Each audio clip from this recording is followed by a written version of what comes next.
first light of morning falls gently over Jurassic World. It is a soft, golden glow, the kind that filters through mist and lingers on the edges of things. The sun rises not as a harsh blaze, but as a quiet promise, its rays stretching across the horizon and touching the tips of the tallest conifers. Their silhouettes stand proud, ancient guardians of the forest, their trunks reaching skyward like cathedral pillars. Between them, the canopy sways with the faintest suggestion of wind, and the entire forest seems to exhale as dawn breaks. The air is thick, heavy with moisture from the night before. Each fern along the forest floor glitters with dew, catching the light in emerald sparks. Moss creeps along fallen logs, its spongy surface alive with the scuttle of beetles, while mushrooms press upward in clusters, their caps glistening in the half-light. Dragonflies with wings like stained glass rise sleepily from the reeds, their flight slow at first, as though they too must warm their blood before the day can begin. A chorus of cicada-like insects swells in the background, buzzing in waves that ripple through the forest like a living heartbeat. And then the ground trembles. Not sharply, not as an earthquake might, but with a slow, rhythmic thudding. Far off, beyond the ferns and the moss, a herd of sauropods moves across a valley, their massive forms only half seen through the shifting morning fog. Their necks arch like cranes over the treetops, swaying gently as they pluck foliage from branches that would tower above even the tallest modern trees. Each step lands with a groan of earth and a rustle of displaced leaves. The sound is steady, powerful, and strangely soothing, like the slow rolling of distant thunder, a reminder that giants still walk this land. Yet the story of this world does not belong to giants alone. In the quiet spaces they overlook, in the tangled shadows of the canopy, the hollows of trunks, and the delicate nests hidden high among branches, something smaller is stirring. Something fragile, almost imperceptible, but destined to alter the course of life forever. High above the forest floor, in the crook of an ancient conifer, lies a clutch of eggs. Their shells are mottled brown and green, blending seamlessly into the bark and moss. They are warm against the cool morning air, their surface faintly damp from condensation. Curled around them is a creature the size of a crow, its body cloaked in filaments that are not quite fur, not quite scales. Feathers, real feathers, downy tufts near its body for warmth, longer veins stretching outward in a display of shimmer and form. The creature shifts, lifting its head slowly. Its eyes gleam golden in the half-light, catching the glow of dawn as though storing it within. It stretches its wings, not powerful, not yet, but enough to ruffle the air around the nest. The movement sends a cascade of light across its plumage, a subtle iridescence hidden in the fibers. This creature is no giant, no master of its world, and yet it is something more extraordinary, a whisper of the future, a bridge between what was and what will be. The forest hums with life around it. Tiny reptiles scurry across bark, their claws scratching like faint whispers. Beetles tumble through moss, their shells glinting like polished stones. Frogs croak near the edges of lagoons, their voices carrying softly in the mist. And then comes a cry, a strange, shrill sound that does not belong to reptiles or insects. It is the call of a feathered creature, raw and uncertain, like the first note of a song that does not yet know its melody. The sound lingers for a moment before it fades into silence, leaving the forest holding its breath. Above the trees, the sky is not empty. Pterosaurs wheel in lazy circles, their leathery wings slicing cleanly through the humid air. They are skilled, practiced, their flight honed by millions of years of evolution. They swoop low over the lagoons, their reflections rippling across the water as they skim for fish. They cry out in sharp, rattling voices, their dominance of the air unchallenged for now. But beneath them, in the secretive cover of the forest, another kind of flyer is learning the ways of the wind. The first feathers catch the light, glowing faintly as the sun rises higher. Their clumsy wings, not yet efficient, but brimming with potential. Their beats are awkward, their glides often end in stumbles, but with each attempt, the air itself seems to invite them upward. The sky, vast and endless, is patient. It waits. Creature in the nest stretches again, pressing its claws into bark as it peers out over the forest below. The view is endless, ferns swaying in soft breezes, herds of giants moving far beyond, pterosaurs tracing arcs above the lagoons. The sound of the forest swells, 1,000 voices of insects, frogs, and reptiles all mingling in a symphony of life. And yet in the rustle of feathers, in the shimmer of wings preparing to open, there is the beginning of a new note, a quieter one, a softer one. a note that will one day grow into a chorus so vast, so varied, that it will define the skies of the world. This is the threshold, the moment before the first true leap. The world holds its breath as the whisper of feathers becomes the murmur of flight. The story of birds begins here. In a dawn soaked with mist, in forests perfumed by resin, in the delicate stirrings of creatures too small to notice beside giants. But they will not remain unnoticed forever. For the sky, once empty, will soon belong to them. The late Jurassic world was a place of shifting boundaries, both of land and of life. Continents that had once been fused into a single supercontinent, Pangaea, were beginning to drift apart. It was a slow process, almost imperceptible in the span of a single lifetime, but its effects rippled across every corner of the Earth. Where once there had been endless interior deserts, new coastlines now stretched in gleaming arcs, carved by shallow seas and lagoons. Rivers branched and widened, carving through valleys, feeding marshes and wetlands alive with reeds and ferns. The climate was warm, heavy, and humid. Summers lingered long, and winters were gentle, softened by the sea's embrace. The air carried the scent of salt and resin, a mingling of ocean spray and the sap of ancient conifers. Mists clung to valleys at dawn, rising like breath from the earth itself. And wherever water pooled, whether in forest clearings, in coastal shallows, or in the quiet cups of fern-lined ponds, life thrived. The forests were vast, endless green cathedrals of conifers, cycads, and tree ferns. Their canopies whispered with the weight of insects, each leaf trembling beneath the crawl of beetles and the flick of dragonfly wings. Lianas twisted upward like ropes, binding branches together in tangles of living architecture. Mushrooms glowed faintly in the dim undergrowth, their pale bodies clustered around fallen logs where the air was damp and cool.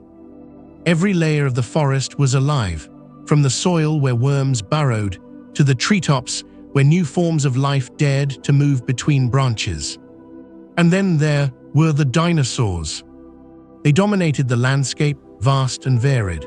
Sauropods lumbered through valleys, their long necks reaching effortlessly into the crowns of trees, stripping leaves in great mouthfuls. Stegosaurs moved more slowly, their tails swaying like heavy pendulums, the plates along their backs catching the sun in warm glows of red and orange. Smaller predators slinked at the edges of shadows, their eyes sharp, their claws ready to strike at anything careless enough to stumble. The ground itself bore the memory of their passing, footprints pressed deep into mud, each step a reminder of their weight and dominance. But even as these giants ruled the earth, the stage was quietly being set for something new. Insects filled the air, darting in swarms that shimmered like shifting clouds. They were abundant, their buzzing a constant thread through the silence of midday heat. For any creature light and agile enough to seize the opportunity, the skies above the forests and lagoons promised endless food. And so, while the giants fed on leaves and each other, smaller creatures began experimenting with the air. The first feathers were not for flight. They were for warmth, delicate fibers wrapping tiny bodies against the chill of night. They were for display, shimmering in twilight to catch the eye of a mate. Yet in these small, unremarkable beginnings lay the seeds of something extraordinary. The forests of the late Jurassic were no longer simply places of ground and branch. They were becoming the training grounds of the sky. Here in this world of warmth and abundance, between giants that ruled the land and reptiles that commanded the seas, evolution was quietly sketching its boldest dream. It was writing in feathers, in wings not yet strong, in clumsy glides that ended more often in failure than success. But each attempt was a brushstroke, each fall a rehearsal. The air, endless and waiting, had found its first apprentices. The Earth was in transition, not only in its continents and climates, but in the very language of life. The forests no longer belonged only to reptiles and insects. A new presence was stirring among the branches, fragile but determined, whispering of a future when the skis themselves would be alive with song. The forest breathes in silence. A canopy of conifers towers overhead, their needles filtering the light into shifting patterns of green and gold. Beneath them, the air is thick with the musk of resin and damp bark, every breath carrying the weight of a world that has been slowly reshaped for millions of years. In this place, among shadows and whispers, lies a gift no larger than a strand of fiber, a gift that will one day change the destiny of life itself. Feathers. At first glance, they seem fragile things, softer than scales, weaker than bone. Yet here, on the bodies of small theropod dinosaurs, they glimmer with hidden promise. Not the broad, veined feathers that will someday carve through air, but simpler forms, tufts, filaments, downy threads like strands of moss. They cling close to the skin, insulating delicate bodies against the chill of night, protecting hatchlings from the cold that settles when the sun sinks behind the horizon. The gift of warmth is the first whisper of their power. In a world where nights can turn damp and biting, where mist clings to the ground like a blanket, feathers wrap tiny forms in comfort. Imagine a cluster of young huddled together in a hollow of ferns, their mother's body curved around them, her feathers pressed close like a living quilt. The warmth holds them through the night, a quiet promise that life can endure even in darkness. But warmth is only the beginning. As the sun rises higher, shafts of light pierce through the canopy, illuminating flashes of color hidden within those filaments. Some shimmer faintly, catching the light in hues of rust and gold. Others glow darker, their shadows rippling like ink against the body. In the dance of dawn, feathers become more than insulation, they become spectacle. For males seeking to impress, for rivals vying for attention, for creatures learning to signal in ways the forest has never seen, feathers are tools of beauty. Imagine two small, feathered dinosaurs meeting in a clearing, their crests raised, their tails fanned wide in displays of color and form. They circle one another in ritual, feathers catching the light, shimmering as they sway. No words are spoken, no cries exchanged, but the message is clear. Feathers are not only survival, they are language. The forest responds in silence, but the meaning lingers. The shimmering of feathers speaks not just to rivals or mates, but to the future itself. Each display, each flourish, etches another mark in evolution's notebook. Strength may be measured in claws and teeth, but beauty will take root in ways far deeper. And so the hidden gift unfolds slowly. Feathers grow longer, more complex. They catch wind when bodies leap from branch to branch, turning stumbles into glides. They bend and flex, cushioning landings on the forest floor. Insects scatter in surprise as a small creature descends from above, its feathered limbs softening its fall, its claws closing around its prey. Again and again, the forest watches these experiments. As creatures learn that feathers do more than warm and dazzle, they hold the faintest whisper of flight. The lagoon shimmers in the distance, a mirror of sky broken only by ripples of fish below. A feather floats on its surface, torn from the body of some forest dweller, carried on the breeze. It drifts aimlessly, but as the wind lifts it again, it catches the light, rising, falling, rising once more. It is a small thing, delicate and weightless, but in its rise and fall lies a dream, the dream of the sky itself. The hidden gift is no accident. It is a tapestry woven over millions of years, thread by thread, each feather a promise waiting to be fulfilled. And in the hush of the late Jurassic, among giants and shadows, that promise is beginning to stir. The forest canopy is alive with light. Sunbeams pierce the dense roof of conifers, falling in golden shafts that cut through drifting mists. Each beam glitters with particles of dust, spores, and the faint shimmer of insect wings. It is a ceiling of green and shadow, yet within its tangle of branches and needles, the first true glimmers of change unfold. Perched along the high limbs are creatures unlike any the earth has seen before. They are small compared to the giants that walk the valleys, no taller than a crow, no heavier than a rabbit, but they move with a nervous, quick energy. Their claws grip bark with practiced ease, their tails balancing like rudders as they leap from trunk to trunk. And along their arms, once bare and scaled, grows something new, feathers, sleek and layered, fanning in cautious arcs. At first they seem like ornaments, flashes of chestnut and bronze catching the sunlight, their filaments stirring gently in the breeze. But when the creatures move, leaping across the gap from one branch to another, the feathers spread wide. They do not yet grant flight, not truly, but they catch the air, slowing the fall, turning what might have been a desperate scramble into a controlled descent. The canopy has become their playground, and the air itself, their quiet accomplice. The forest responds to this new motion. Insects scatter at the rustle of feathers, buzzing in clouds as they try to escape. Lizards freeze on tree trunks, their eyes flicking nervously as shadows sweep overhead. Even frogs in shaded pools seem to pause mid-croak, as though sensing that something unfamiliar, something quietly revolutionary, is passing above. And still, the glimmers continue. One creature, perched on a branch thick with resin, tilts its head to the light. Its feathers shimmer in subtle iridescence, flashes of green and blue woven into the bronze. It fluffs them out, not for warmth, but for display. Another, watching from nearby, answers in kind, spreading its own plumage in a mirrored gesture. Between them passes a silent dialogue, not of teeth or claws, but of beauty. The canopy, long accustomed to the stealth of reptiles, now holds the beginnings of ritual. Below, the forest floor remains dim, a world of shadows and damp. Ferns unfurl in endless carpets, their fronds dripping with dew. Here the giants roam, sauropods grazing, stegosaurs lumbering, predators stalking through underbrush. But up here in the canopy, the giants cannot follow. Here, in a world of branches and filtered light, the small find freedom. And as they leap, glide, and cling, their feathers catch every ray of the sun. Each shimmer is a promise, each glint a signal that evolution is experimenting with something more than warmth, more than ornament. The canopy has become a place where gravity is negotiated, where the air itself is tested as a partner. The soundscape reflects this shift.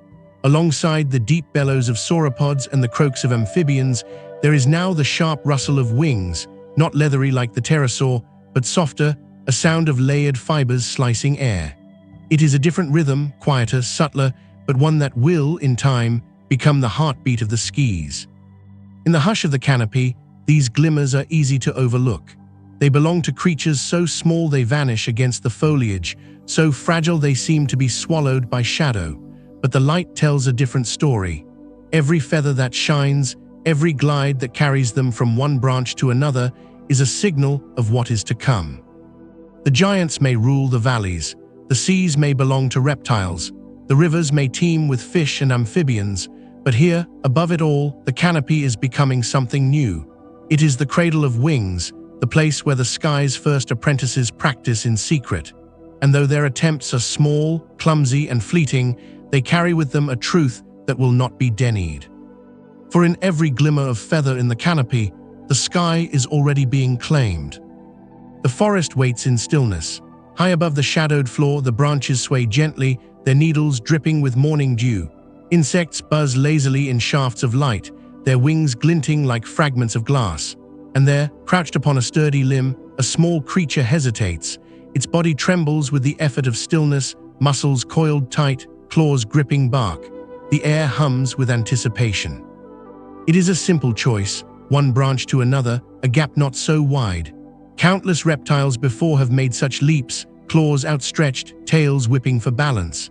Yet for this one, the leap is not only across space, but across possibility. For along its arms and tail spread feathers, delicate and layered, whispering promises of the sky. The moment stretches. The creature tilts its head, black eyes catching the glow of the sun filtering through the canopy.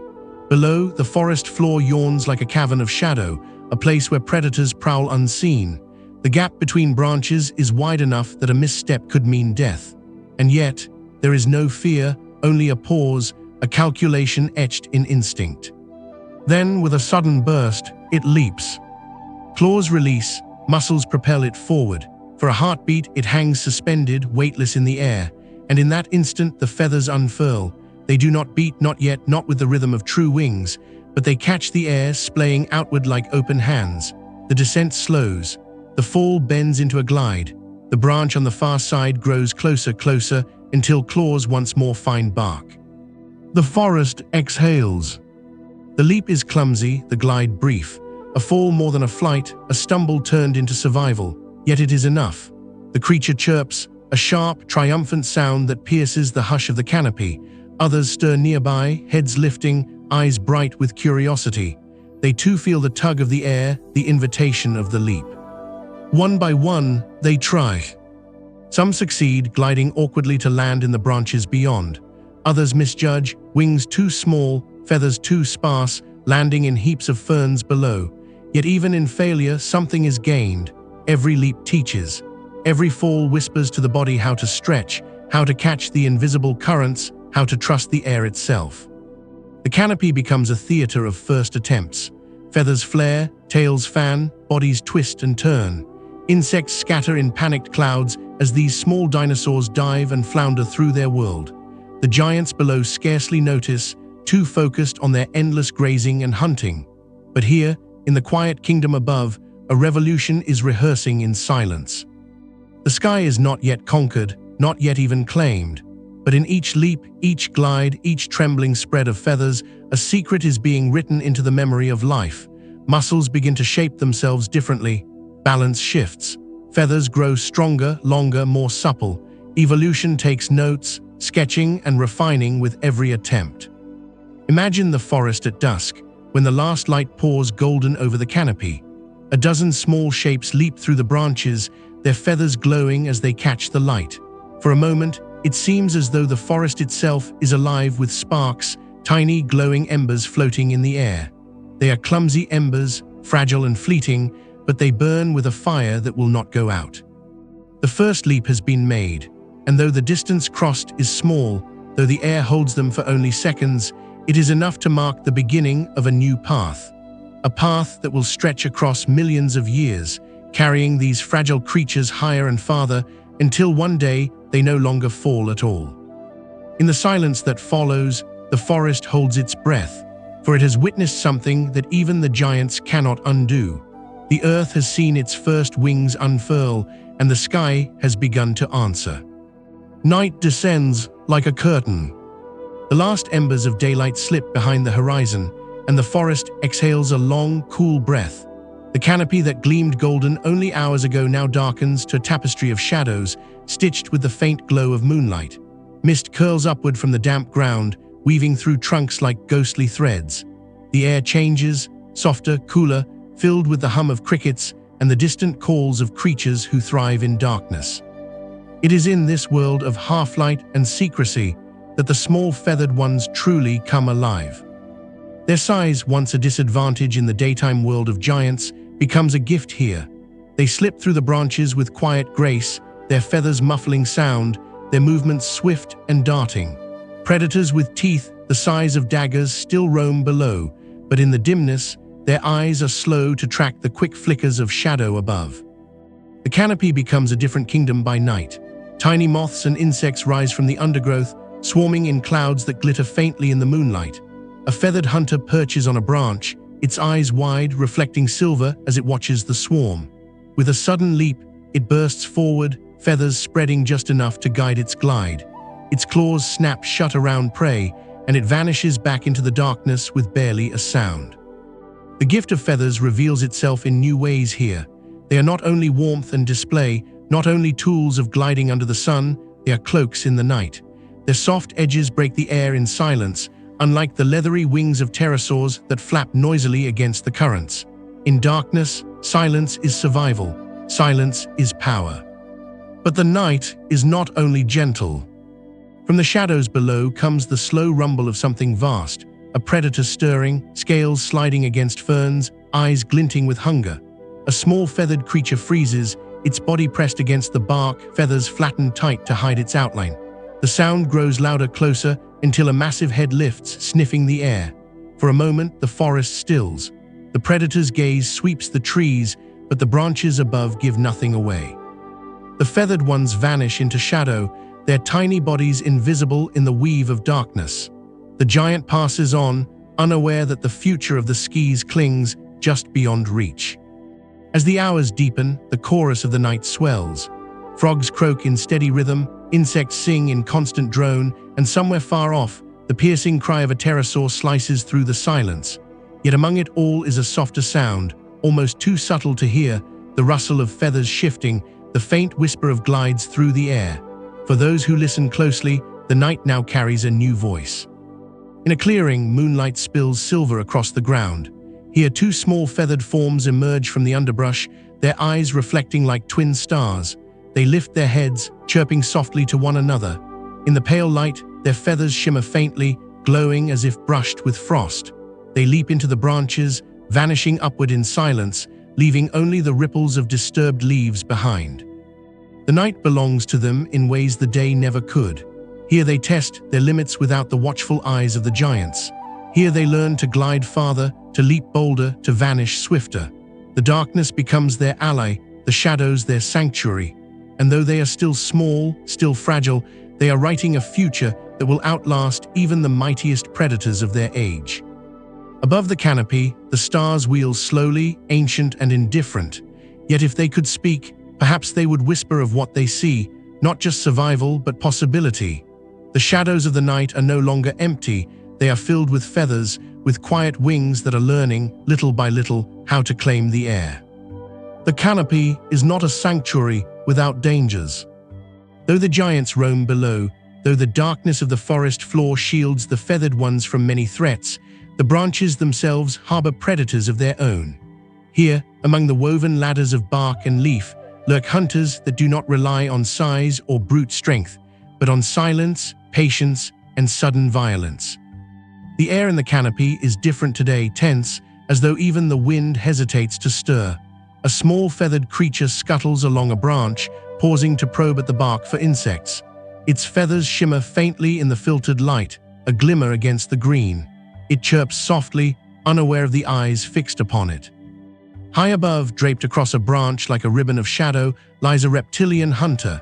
Its scales blend with the bark, its body coiled and waiting. Only the slightest flick of its tongue betrays its presence, tasting the air, tracing the warmth of its prey. Slowly, with the patience of stone, it inches forward. The leaves barely tremble beneath its weight. Then it strikes. The silence of the canopy shatters as the serpent lashes out, jaws gaping wide. The feathered one squeals, feathers flaring as it leaps desperately away. For a moment, the feathers save it. They catch the air, slowing the fall just enough for claws to latch onto a lower branch. The snake lunges too far, crashing against the bark, its coils twisting in frustration. The forest stills again, the chase unresolved. Elsewhere, danger comes from claws and teeth. A small predator, not unlike the feathered ones but larger, heavier, with sharp talons and a long snout, prowls the branches. It moves with eerie silence, every step measured, every muscle tuned to the vibrations of the canopy. Its eyes glint amber in the half-light as it stalks. The feathered ones, sensing the shift in the air, freeze in place.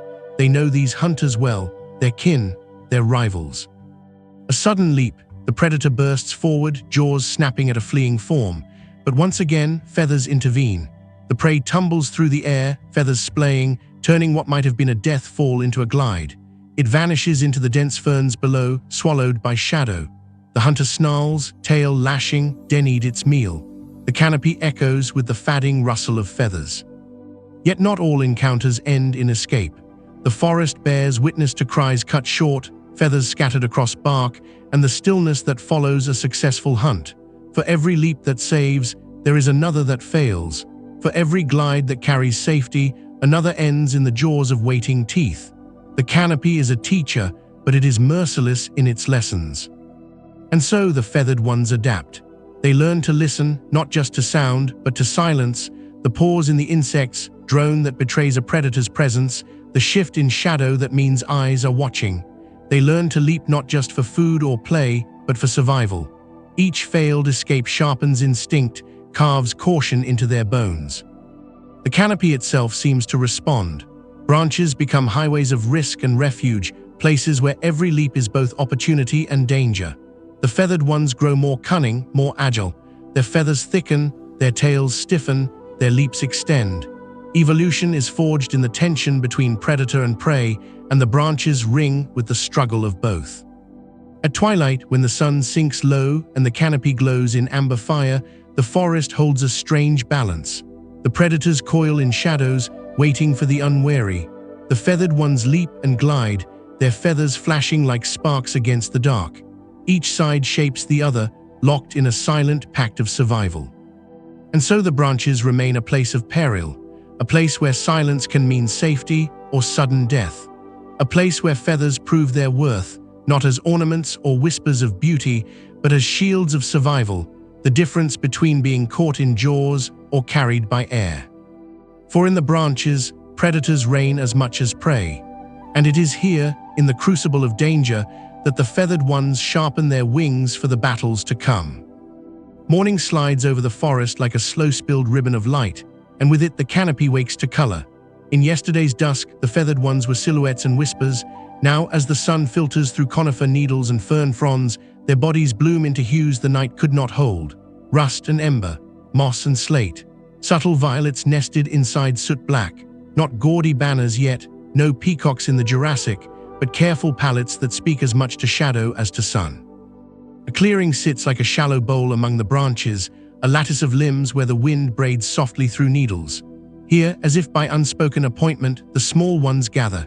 They do not bellow like giants or posture with the brutal certainty of teeth.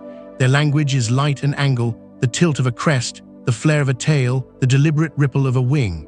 Feathers, evolved for warmth and softened for stealth, now awaken to a third purpose, to show. One steps forward onto the sunlit rail of a dead limb, head tilted, throat bright with a band of osha.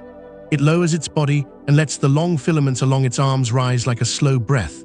They catch the light in measured waves, first a muted brown, then a sudden seam of green, then the briefest glassy blue when the angle is just so.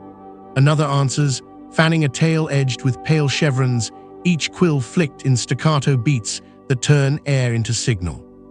Between them, a conversation of color unfolds, phrases built from sheen and shimmer, punctuation written in the quick snap of a crest. Beneath the spectacle runs a hush of risk. Beauty is not free. The brighter the throat, the slower the escape. The wider the fan, the louder the rustle, the longer the filament, the easier a predator's teeth might find purchase. Yet the performance continues, as if danger itself were part of the script. To step onto the branch and say, "See me," is to balance on the wire where life sharpens. It is a wager that the promise of future fledglings is worth the present glance of a hunter.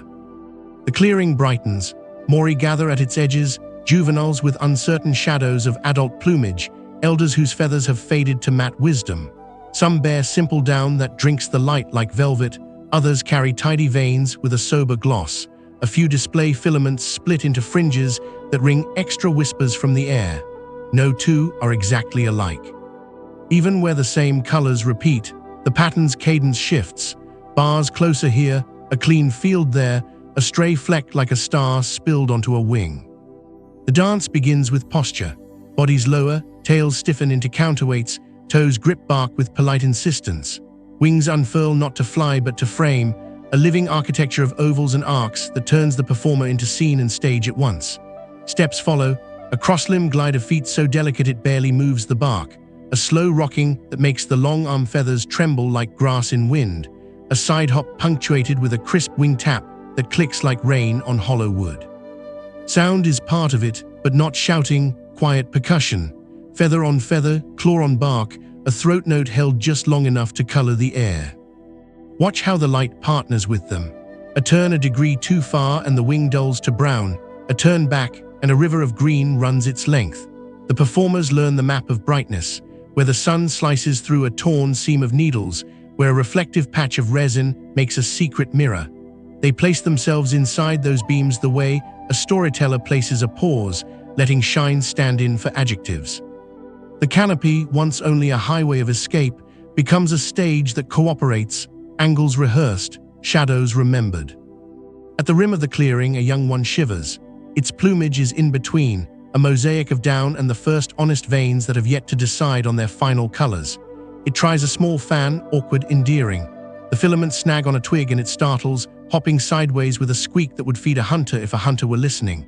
No laughter comes. The elders simply show again, slower, raise, hold, tremble, breathe. The juvenile mirrors them. The snag frees. Its tail spreads clean, modest, but correct. In the crowd's still-breath attention lies a collective memory being taught. This is how you say I am strong without blood. This is how you say I am here without becoming food. Not all messages are courtship. Some patterns signal peace to neighbors, a soft collar offered in truce. Some are warnings to rivals, flashes that say this patch of branch is mine, your feet will find no luck here. Others are disguises tuned to the dapple, barred flanks that cancel sun and shade into sameness, speckles that hide the self inside the forest's freckles. To be seen when you want to be invisible when you must. Feathers conduct both arts. By midday the clearing warms. Resin scent thickens, sweet as sap on a hot tool. A breeze rises from the lagoon and brings with it a brightness that turns dull browns glossy, displays peak. A bird ancestor steps into full sun and lifts its arms into a crescent. Iridescence lifts from the veins like a secret waking, an oil-slick opal that was gray a heartbeat ago. The effect ripples along the audience like a gasp that never becomes sound. It holds stillness, breath, burn, and then releases, folding back into a quiet no more dangerous than bark. Costs tally and are paid. A shriek from the shadows, something reptilian launches, jaws parting to close in color.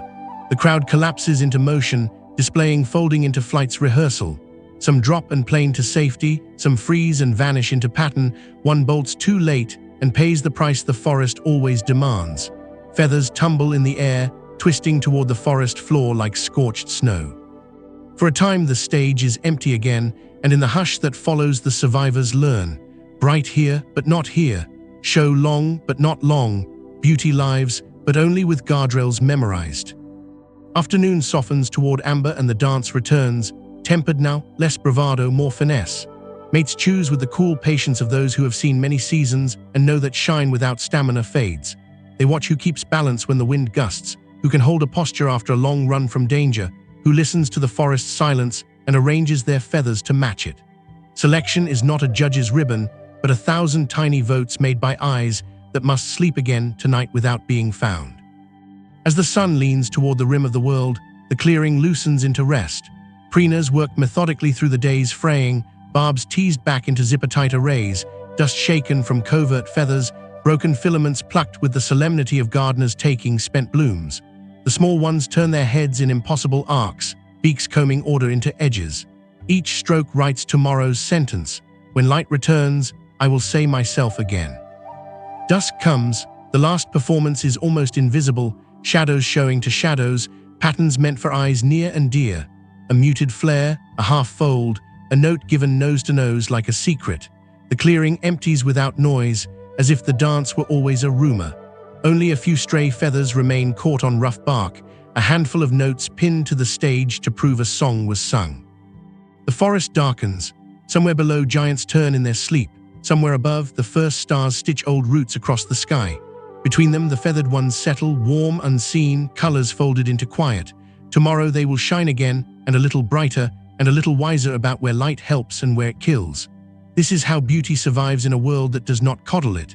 By learning the angles, by rehearsing the risk, by wearing courage on 1,000 delicate threads. And in those threads, the sky is practicing too, learning the grammar it will soon require, the syntax of show becoming the structure of flight. For once the body knows how to hold a wing to catch the eye, it is already half knowing how to hold it to catch the wind. The forest stirs beneath a restless breeze. Conifers sway, their crowns sighing with the sound of ancient seas, and in that constant hush, life listens. The feathered ones move cautiously along the branches, their bodies taut with a nervous energy. The canopy has always been a place of leaps and landings, but today, something different waits in the air, something neither planned nor foreseen, born of accident and boldness. A young creature perches on the jagged edge of a broken limb. Below, the drop yawns into shadow, a tangle of ferns and moss where predators drift like ghosts. It hesitates, claws shifting against the bark, its tail flicking as if measuring the abyss. Others nearby forage with practiced calm, but their eyes dart toward the fledgling with curiosity. They have seen this before, young ones testing the edges, tempted by both gravity and chance. The wind rises, threading cool fingers through its feathers. The creature spreads its arms, filaments splaying in uneven fans. It does not yet know what it is doing, only that something inside urges it to open, to hold, to lean into the invisible pull. For a heartbeat the world stills, then it leaps. Not with the grace of intent, but with the clumsy courage of accident. The air catches it. Feathers strain, tails stiffen, the glide is crooked and brief, but enough. Instead of tumbling, instead of breaking, the body arcs through the space between branches and lands awkwardly against another trunk. Claws scrape, feathers scatter, but it lives, it clings, and above all, it remembers. The forest seems to breathe with it. From the shadows, predators stir, alerted by the scuffle, but the small one has already scrambled higher, out of reach. The others in the canopy watch. Some tilt their heads, feathers flaring in quiet acknowledgement. They too have felt the air tug at them. They too have stumbled into moments when gravity did not own them entirely. Now they see proof that chance can carry a body farther than feet alone.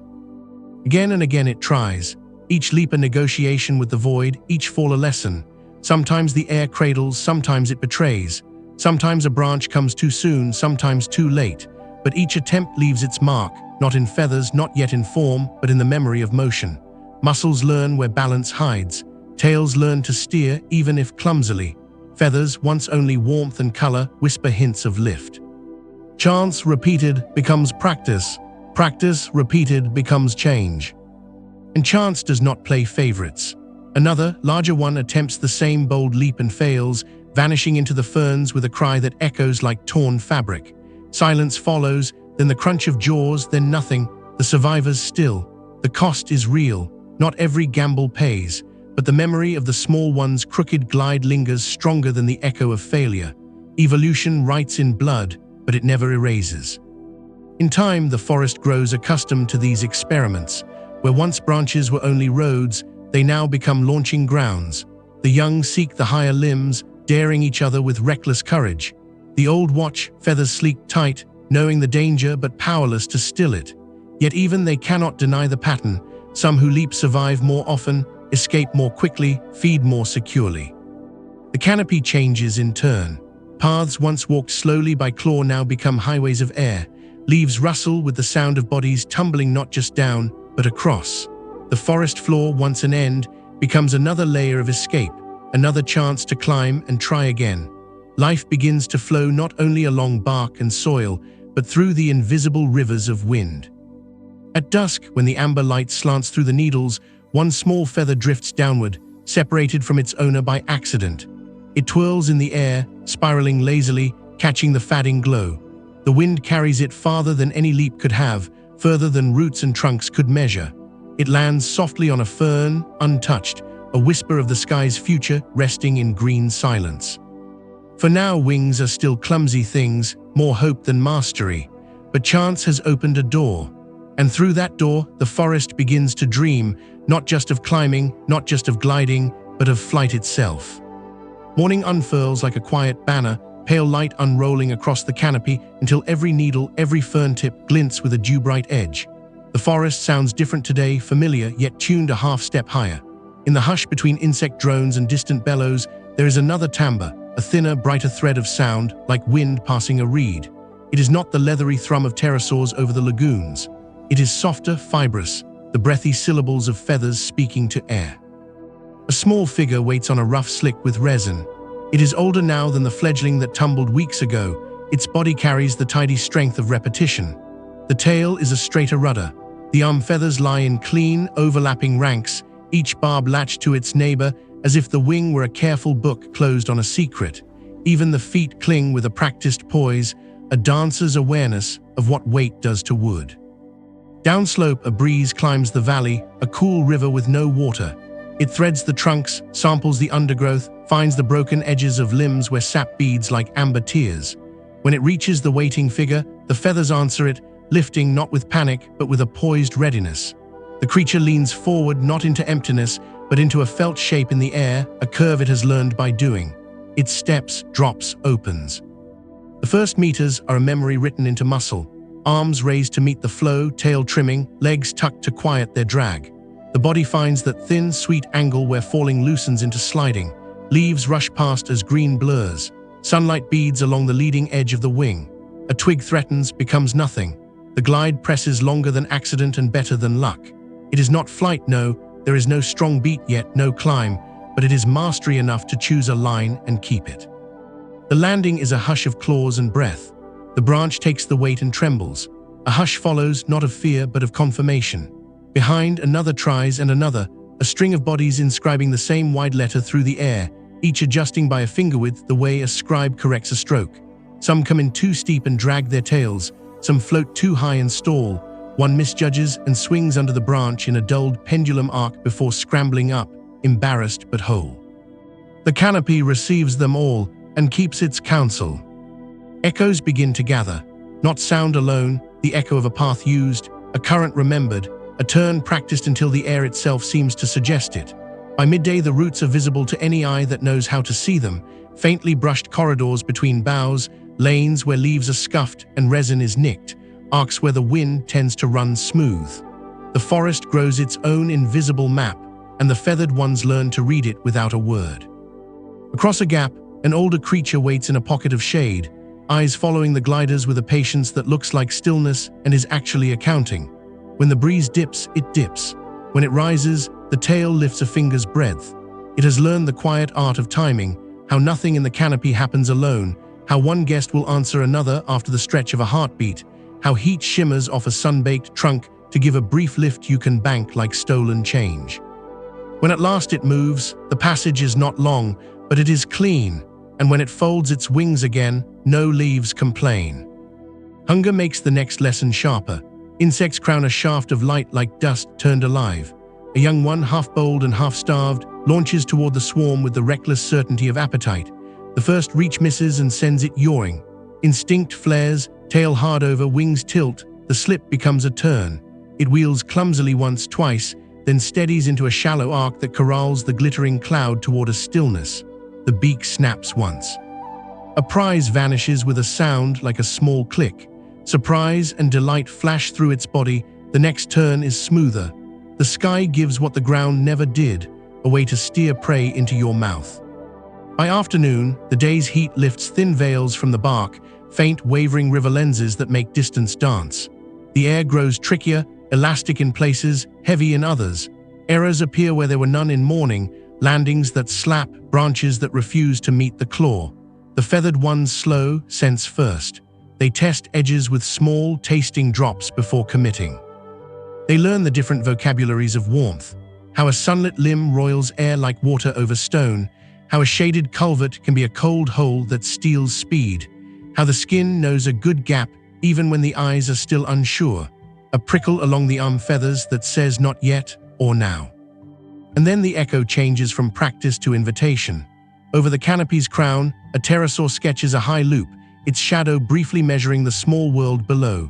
The feathered ones freeze, old fear is still a tutor, but the shape passes on, uninterested in the tight lanes beneath the needles. After the silence softens, a whisper like a reed pipe returns, the faint hiss of veins slicing air. One of the elders dares a longer traverse, not just across a gap, but diagonally with the wind, and for a moment, the glide seems to hold itself up with nothing but intention. A tremor of awe runs the watching branch. Somewhere in their bones, a door clicks. Evening draws its amber over everything, and the forest's music lowers to a comfortable key. Practice becomes play. Two juveniles arc toward each other in deliberate near collisions, peel away laughing in tiny, breathy chirps, and meet again farther along, as if the air were rope they learn to skip.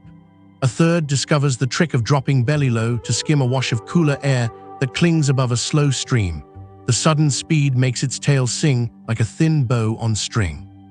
It circles back and does it again, showy now, and the watching cluster absorbs the picture whole, where the stream lies, what the drop costs, how to rise out before the fern edges can take an eye. Not every experiment is kept. One birdling finds that flaring the tail wide at the end of a run looks elegant and feels disastrous. Another tries to beat unready wings in mid-glide and tumbles out of the line it was meant to hold. Nothing breaks but pride, and the correction writes itself into the next attempt. A third, too tired to read the air, takes a lazy route and nearly gives itself to teeth below. Fatigue becomes a teacher as strict as gravity. Stop before the world grows thick. Wait until the breeze says please. As light things, the day's echoes collect into memory. Feathers are combed smooth, bends coaxed out of barbs until the vein zips true again. Resin smell deepens, sweet, clean, a balm for scuffed edges and the mind's small scrapes. The older ones preen the younger, pulling burrs from covert feathers with the same calm that smoothed panic earlier, and the younger repay the favor with hungry concentration, learning the choreography of care that keeps wings honest. In this quiet, the air itself seems to tell them its story, where it pools, where it runs, where it leaps invisible fences between trunks. They do not need to name it to trust it. Night arrives as a soft agreement. Stars prick through a velvet that feels close enough to touch. A light breeze continues to walk the canopy's roads, and now, when it brushes the resting bodies, the feathers answer in their sleep. A tiny lift here, a minute adjustment there. Practice has entered the marrow, even dreams seem to tilt and bank. Below the giants settle, their vast lungs hauling the night into rhythms old as rock. Above, the pterosaurs trace their cold geometry against the moon. Between, in the stitched country of branch and leaf, something humbler and newer holds its ground, a community of small, warm bodies that have learned to bend, falling into choosing and choosing into gliding. The sky is not theirs yet, not in the full-throated way it will be, but it is beginning to remember their shapes. When the wind moves, it carries back a faint, fibrous music, a hush that is not silence, but the sound of veins and barbs agreeing with air. It hangs over the canopy like a promise, and when it passes your face you feel it on the skin the way you feel a memory, light, certain, impossible to keep and impossible to forget. These are the echoes of the sky, the first true conversations between feather and wind. Tomorrow, the sentences will be longer. Soon, they will become paragraphs written across valleys. And one day, when wingbeats finally arrive, the forest will look up and realize that what began as an accident has matured into grammar, and grammar into song. The forest at dawn breathes like a living cathedral. Light filters through curtains of mist, painting the air with shafts of pale gold. Branches stretch in tangled arcs above, not just wood and leaf, but a labyrinth suspended in 3 dimensions, a city of green suspended in the sky. For those who call the canopy home, this is more than shelter. It is a kingdom, a proving ground, a playground, and a battleground all at once. And in this kingdom, the feathered pioneers are slowly becoming its quiet masters. They move with a confidence that yesterday they did not know. The hesitation of first leaps is softening into practiced fluidity, until a step from a branch into the void feels less like risk and more like ritual. Feathers spread with grace, tails trim with deliberate precision, and bodies slip through the lattice of limbs like whispers through corridors. Each path is chosen, not stumbled upon. The canopy is no longer an obstacle. It is a map of possibilities, an endless expanse of roots only visible to those who have learned to read air. To a creature on the ground, the forest ceiling may appear chaotic, a riot of branches, vines, and shadows, but from within, it is a well-ordered geography. This bough leads to that gap, which opens into a lane of calm air, which arcs to a landing rich with fruit or insects. Over weeks, months, perhaps even years, the feathered ones have committed these roots to memory, weaving the canopy into a fabric of familiar trails. The forest in motion. To watch them now is to see a symphony of motion.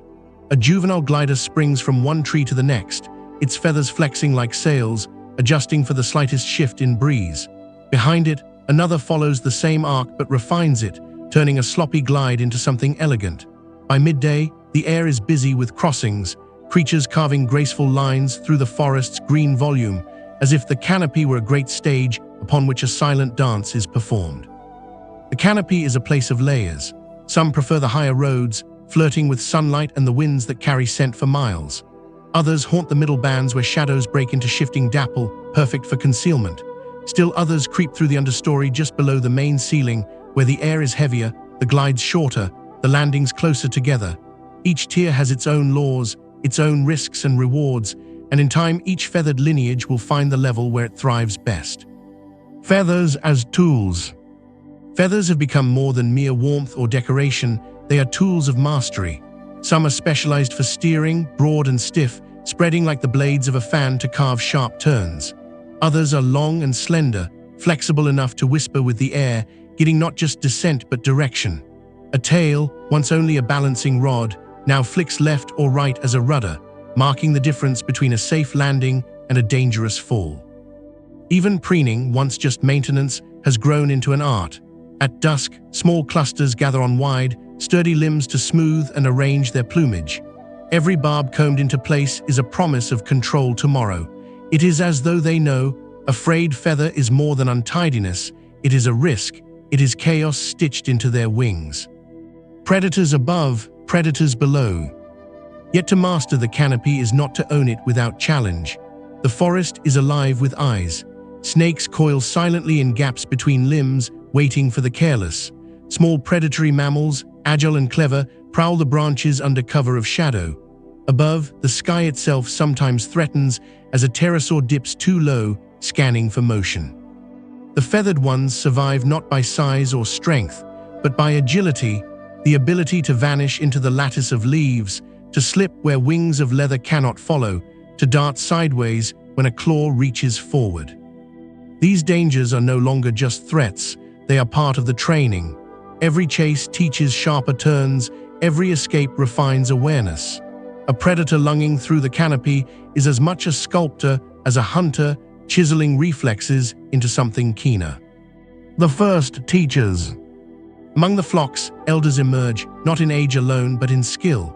The ones who glide longest, who land most precisely, who evade danger with subtle grace, these become silent teachers. Younger ones watch them, mimic their leaps, practice their paths. No lessons are spoken, but every display of survival is a lesson absorbed. In this way, knowledge spreads not through words but through wings, a kind of tradition written in the body and passed on through imitation. A realm of their own. By evening, when the shadows stretch long, the canopy hums with a new kind of certainty. What once was an experiment has become an occupation.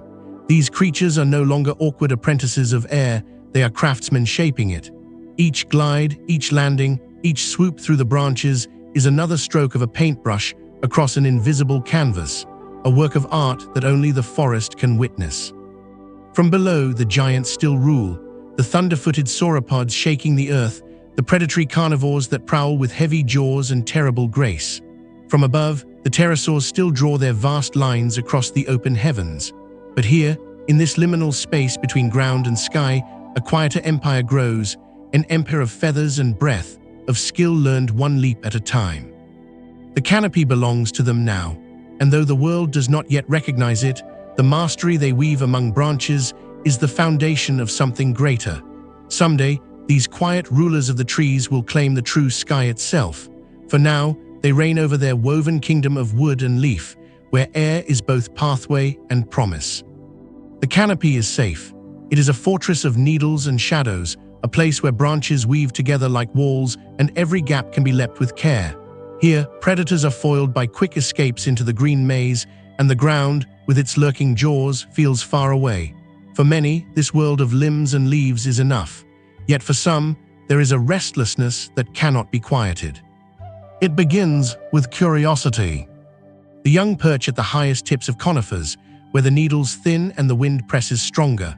From here, the forest stretches in every direction, a sea of green broken by glimmering ribbons of river and wide, shimmering lagoons. Beyond that, beyond even the farthest trees, the horizon itself glows, endless and unreachable. The sky looms vast and blue, an empty canvas calling without words. The air tastes different here, cooler and sharper, a constant push that tugs at feathers and tails. A juvenile grips the bark tightly, its claws pinching into the living wood as gusts buffet its small frame. Its feathers ripple and rise, streaming behind it as though eager to follow the wind. It chirps, uncertain, and spreads its arms wide. The air answers, lifting ever so slightly, as though offering a hand. Below the canopy is a patchwork of shadows, a quilt stitched in greens and golds. Up here, above the main body of the forest, there is no cover, no lattice of branches to break a fall. A leap here is not a glide across a gap. It is a plunge into the open, into emptiness. The creature hesitates, then, with a sudden rush, it leaps. For an instant, terror claws through its body. The air roars, pulling at its feathers, dragging its stomach downward. But instinct flares, wings spread, tail stiffens, chest lifts. The plunge softens, reshaped into a shallow arc. The creature glides not from one branch to another, but out and over the forest itself. Below, trees blur into waves of green. Above, the sky swallows everything. The glide is longer than anything yet attempted. Not perfect, every twitch, every misjudged angle tilts the body too far this way or that. But the distance is real. The thrill is undeniable. The creature chirps midair, a sound torn away by the wind, but alive with wonder.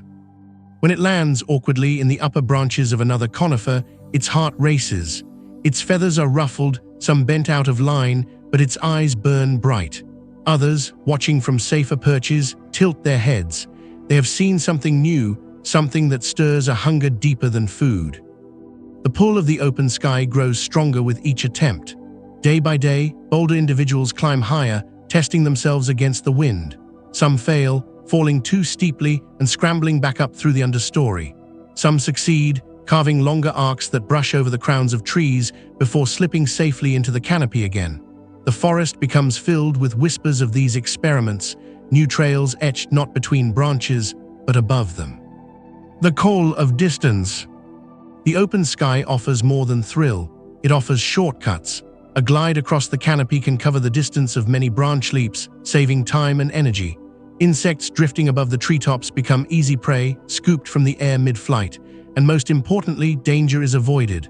On the ground, predators stalk. In the branches, snakes coil. But in the open air, for these small feathered pioneers, there is freedom. Freedom comes at a cost. The open sky is not forgiving. Strong gusts can slam bodies off course. Sudden downdrafts send creatures spiraling downward, forcing frantic flaps and crashes into lower boughs. Without the safety of the canopy's net, mistakes are more costly. The ones who try must balance courage with caution, chance with care. The first true flights. One evening, as the sun burns low and orange, painting the canopy tips on fire, a young one takes the plunge. This time, something different happens. The glide falters, the air pushes hard, and instead of surrendering to the fall, the creature beats its arms once, twice. The feathers catch the push, bending but not breaking, and the body lifts, if only slightly. Not much, just a moment's defiance of gravity, but enough. It lands with a chirp that echoes through the branches. Others stir, feathers flaring. A line has been crossed. What was once glide has brushed against the edge of flight. The quiet realization. Night falls, stars appearing one by one above the treetops. In the hush of dusk, the feathered ones preen, their small bodies tucked against bark, their eyes half closed. Yet even in rest, some stir with dreams. Dreams of emptiness beneath and endlessness above. Dreams of not just gliding across branches, but soaring where no creature of their kind has yet dared. The forest is still their home, their cradle, their safety. But the sky, vast, open, waiting, pulls at them like the tide. And little by little, leap by leap, feather by feather, the canopy masters are becoming something more.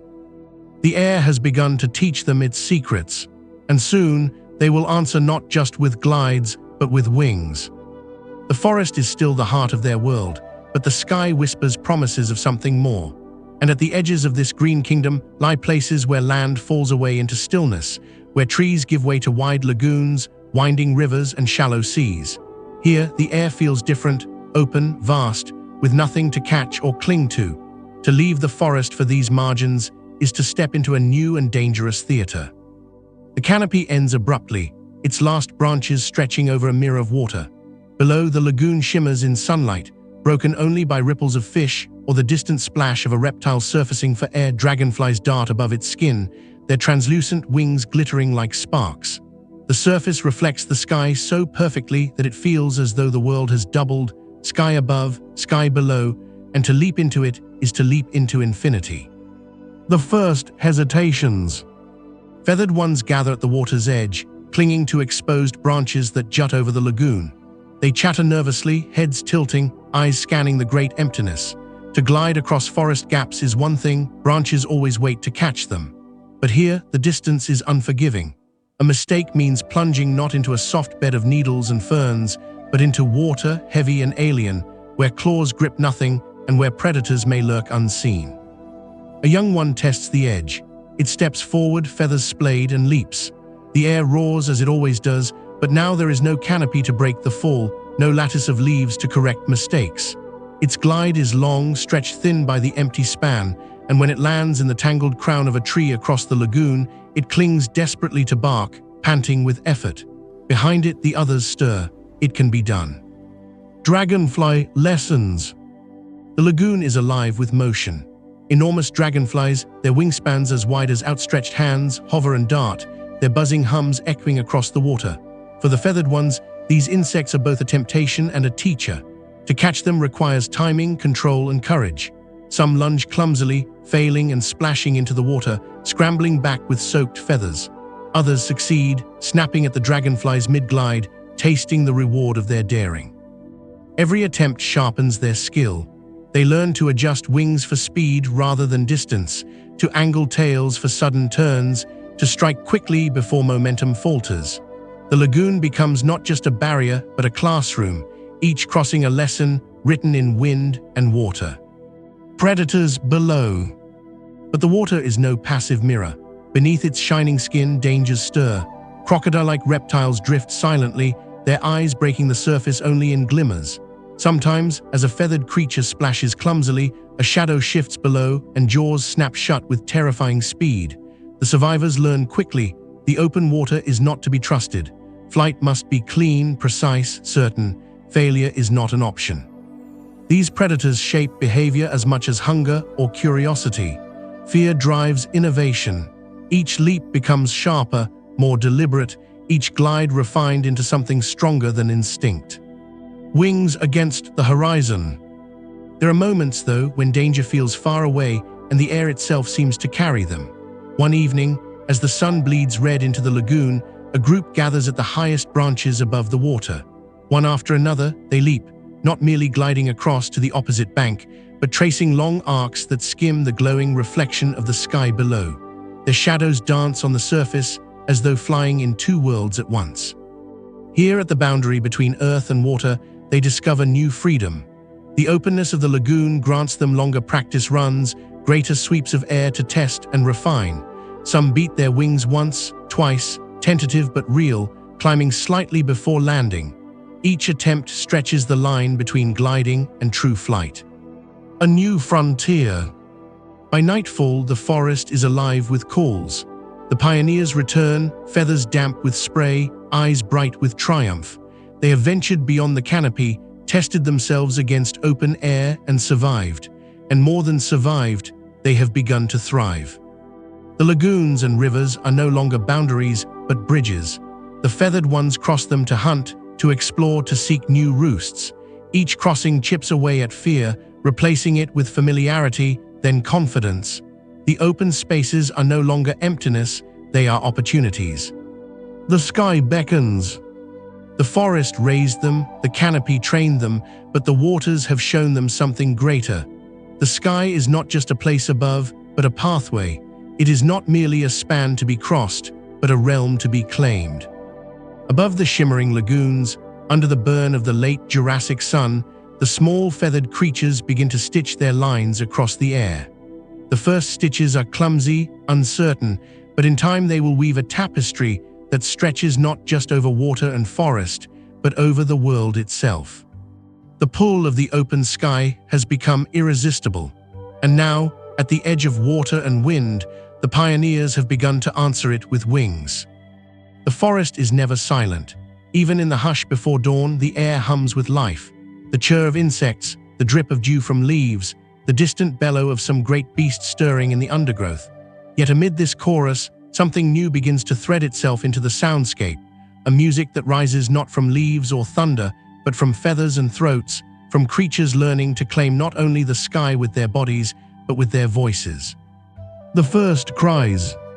At first it is simple, a high piercing call as a fledgling leaps into the air, a sharp warning shriek when a shadow glides too close. These cries slice through the canopy like flares, marking presence, signaling danger, weaving sound into the invisible fabric of survival. In the beginning, they are instinctive bursts of fear, fragments of excitement, but even instincts can grow into something greater when sharpened by need. Over time, the calls deepen into patterns, one tone to warn of snakes coiled on branches, another, lower and harsher, to alert of predators drifting above. Soft chirps flutter between parents and young as they shuffle through the canopy at dusk.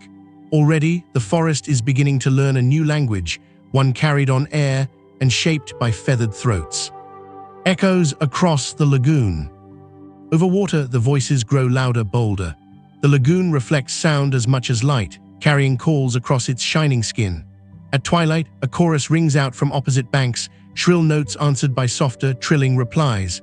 They are not just warnings now, but greetings, acknowledgments, perhaps even challenges. In the stillness of dusk, the forest listens as its newest inhabitants carve identity not only with wings, but with sound. A young one perched high above the lagoon lets out a rising trill as it leaps. Mid-flight, the cry sharpens, echoing against the surface below. When it lands safely, others respond in kind. Soon, it is no longer just a leap, but a performance, each glide accompanied by sound, as though voice and flight belong together, inseparable. Songs of territory. As gliding turns to flight, and as courage pushes them into wider spaces, the need for territory grows. Some trees become claimed perches, roosts defended with sharp cries and flashing wings. Feathers flare, throats strain, and the forest fills with the pulse of rivalry. To cry is to warn, to sing is to stake. Each voice declares ownership. This branch is mine, this canopy is ours. The songs are not always harsh. At dawn, softer notes ripple through the trees, low coos and whistles, answered and repeated until the canopy hums like a great choir.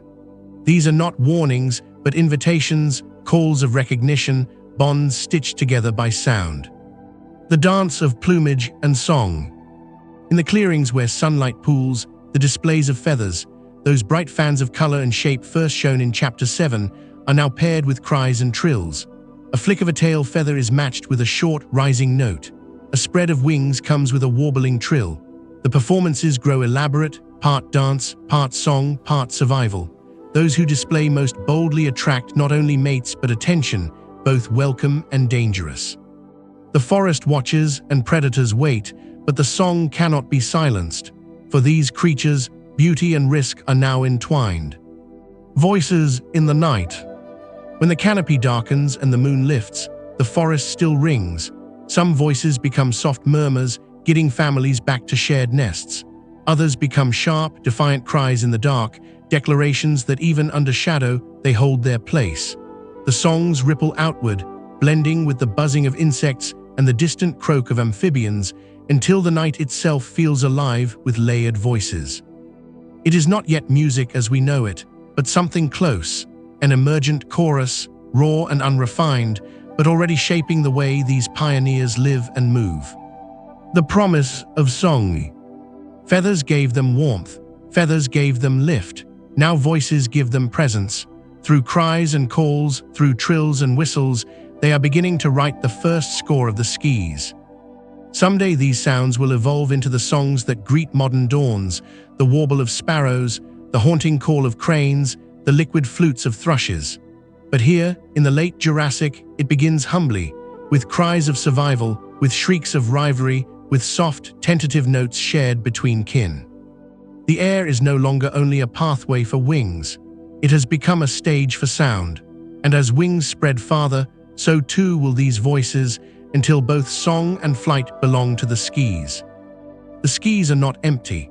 Long before the first feathered leap, the heavens already belonged to others, creatures vast and ancient, masters of the wind.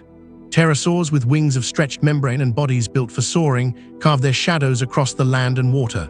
For millions of years, they have ruled unchallenged, the undisputed giants of the air. Now into this dominion come the small feathered ones, tentative, restless, daring to share the same boundless stage. The great silhouettes. From the safety of the canopy, the newcomers tilt their heads upward. Against the blazing Jurassic sun, pterosaurs glide like floating mountains, their wingspans stretching farther than a dozen of the feathered creatures lined together. They ride thermals with ease, drifting for hours without a single beat of their wings. Some sweep low over lagoons, skimming fish with precision. Others climb high into invisible currents, disappearing into the vault of the sky before circling back down. To the small feathered ones, these silhouettes are both awe and terror. The giants are proof that the sky can be claimed, that mastery is possible, but they are also predators, and any careless leap could end in a snap of jaws or a swipe of talons. The first encounters. One evening, as golden light spills across the water, a young feathered creature glides from the canopy toward the lagoon. Midway through its arc, a shadow drops. A pterosaur, enormous and precise, swoops past, its wings cutting through the air with a sound like tearing cloth.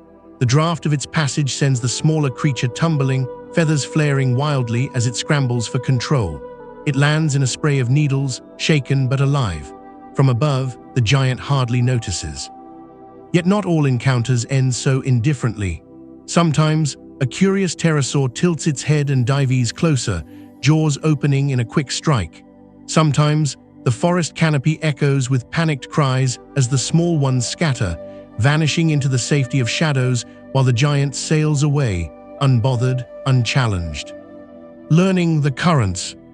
If they are to survive in a sky ruled by giants, the feathered ones must learn. Slowly, they begin to watch the way the pterosaurs move, how they tilt into the wind, how they find invisible rivers of rising air. how they use their wings not only to push, but to rest, to wait, to glide. At first, the lessons are clumsy imitations. A feathered pioneer leaps from the treetop, spreading its wings wide, trying to catch the same lift that carries the pterosaur above. Often it fails, spiraling down in a mess of feathers. But sometimes, by chance, a warm current rises just right, and the creature feels itself buoyed, lifted higher, carried without effort. For a moment, it shares the giant's secret. For a moment, it rides the same invisible road. The discovery is intoxicating. Again and again, they try, chasing drafts of air, fumbling but learning, failing but improving. The sky is vast, and though the giants dominate, there is space enough for others willing to risk and adapt. Skis of danger and wonder. The presence of pterosaurs changes everything. The open sky is no longer merely a path between forests or lagoons, it is contested territory. Every glide is shadowed by the possibility of sudden attack, yet at the same time, every glance upward is filled with inspiration. The feathered ones are no longer only testing their wings against emptiness, they are chasing a vision, striving to rise into the same boundless world the pterosaurs have long ruled. At dawn, when the first rays cut through the mist, both giants and pioneers take to the air. The pterosaurs rise higher, vast kites against the morning glow. Below, closer to the treetops, the feathered creatures make their tentative arcs, their voices rising in trills and cries. Two worlds, one sky, not equals yet, but not entirely separate either. The quiet resolve. Night falls, the pterosaurs roost along cliffsides, their wings folding like sails against the stone. In the forest below, the feathered ones nestle into branches, preening feathers still damp from mist. Their voices soften into murmurs, but their dreams are restless. They know they are small, they know the sky is ruled by others, but in their hearts, something has awakened, the conviction that the sky is not closed to them, that the giants may dominate, but they do not own the air forever. The stars shimmer above, countless and patient, watching as two different creatures share the same heavens. One ancient, immense, perfected by ages of flight. The other young, fragile, just beginning, but carrying in their feathers a promise of change. The giants still reign, but the song of the air is shifting. The late Jurassic skis are not always calm. What begins as a soft breeze through the canopy can swell into something vast and merciless, a force that bends trees, floods rivers, and makes the very air a weapon. For creatures still learning to trust their wings, storms are more than weather, they are trials, crucibles where the fragile art of flight is tested against chaos itself. The gathering dread. The day begins in stillness. The lagoon mirrors the sky so perfectly that it seems the world has doubled, one above, one below, yet the silence feels wrong. The air is heavy, pressing against the skin, a thickness that muffles even the buzzing of insects. Far on the horizon, clouds pile high, darkening from gray to charcoal. They build higher still, towers of storm, until lightning cracks within them like bones snapping in the heavens. The feathered ones sense it before the first winds reach them. Their cries grow sharp, their wings ruffle nervously. Some cling to bark, retreating into the canopy's shelter. Others, restless, test the air, feeling the first uneasy currents swirling in unpredictable eddies. The first gusts. Then the storm arrives. The trees groan as wind lashes through the branches. The lagoon, once a mirror, shatters into broken glass, rippling under the pounding of sudden rain. For the feathered pioneers, each leap becomes a gamble. A gust may lift them skyward, tossing them higher than they ever dared climb, or it may slam them sideways, wings buckling, sending them tumbling into leaves, mud, or water. Young one launches from a branch, wings spread wide, only to be caught in a violent downdraft. It plummets shrieking before clutching at a fern's thick fronds to break the fall. Another, braver or more foolish, tilts into the wind and finds itself carried far above the treetops, higher than it has ever flown. For a heartbeat, it is a master of the storm, wings trembling against the gale.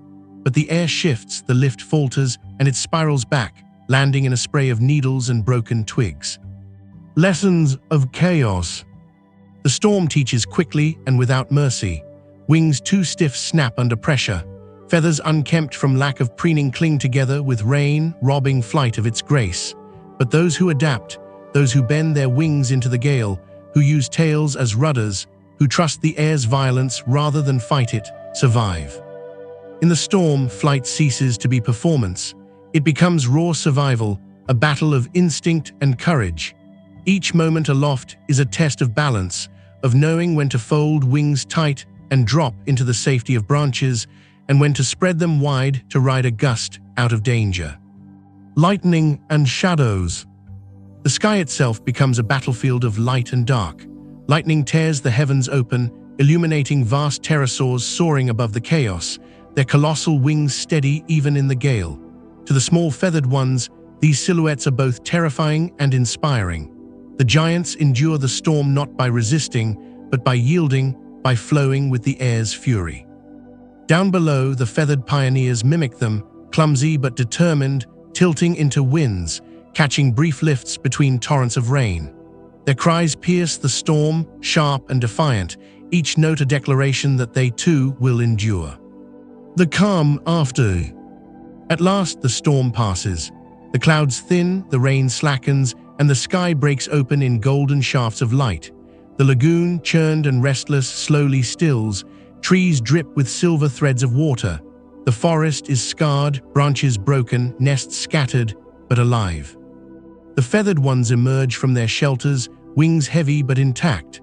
They shake themselves dry, feathers scattering droplets like sparks.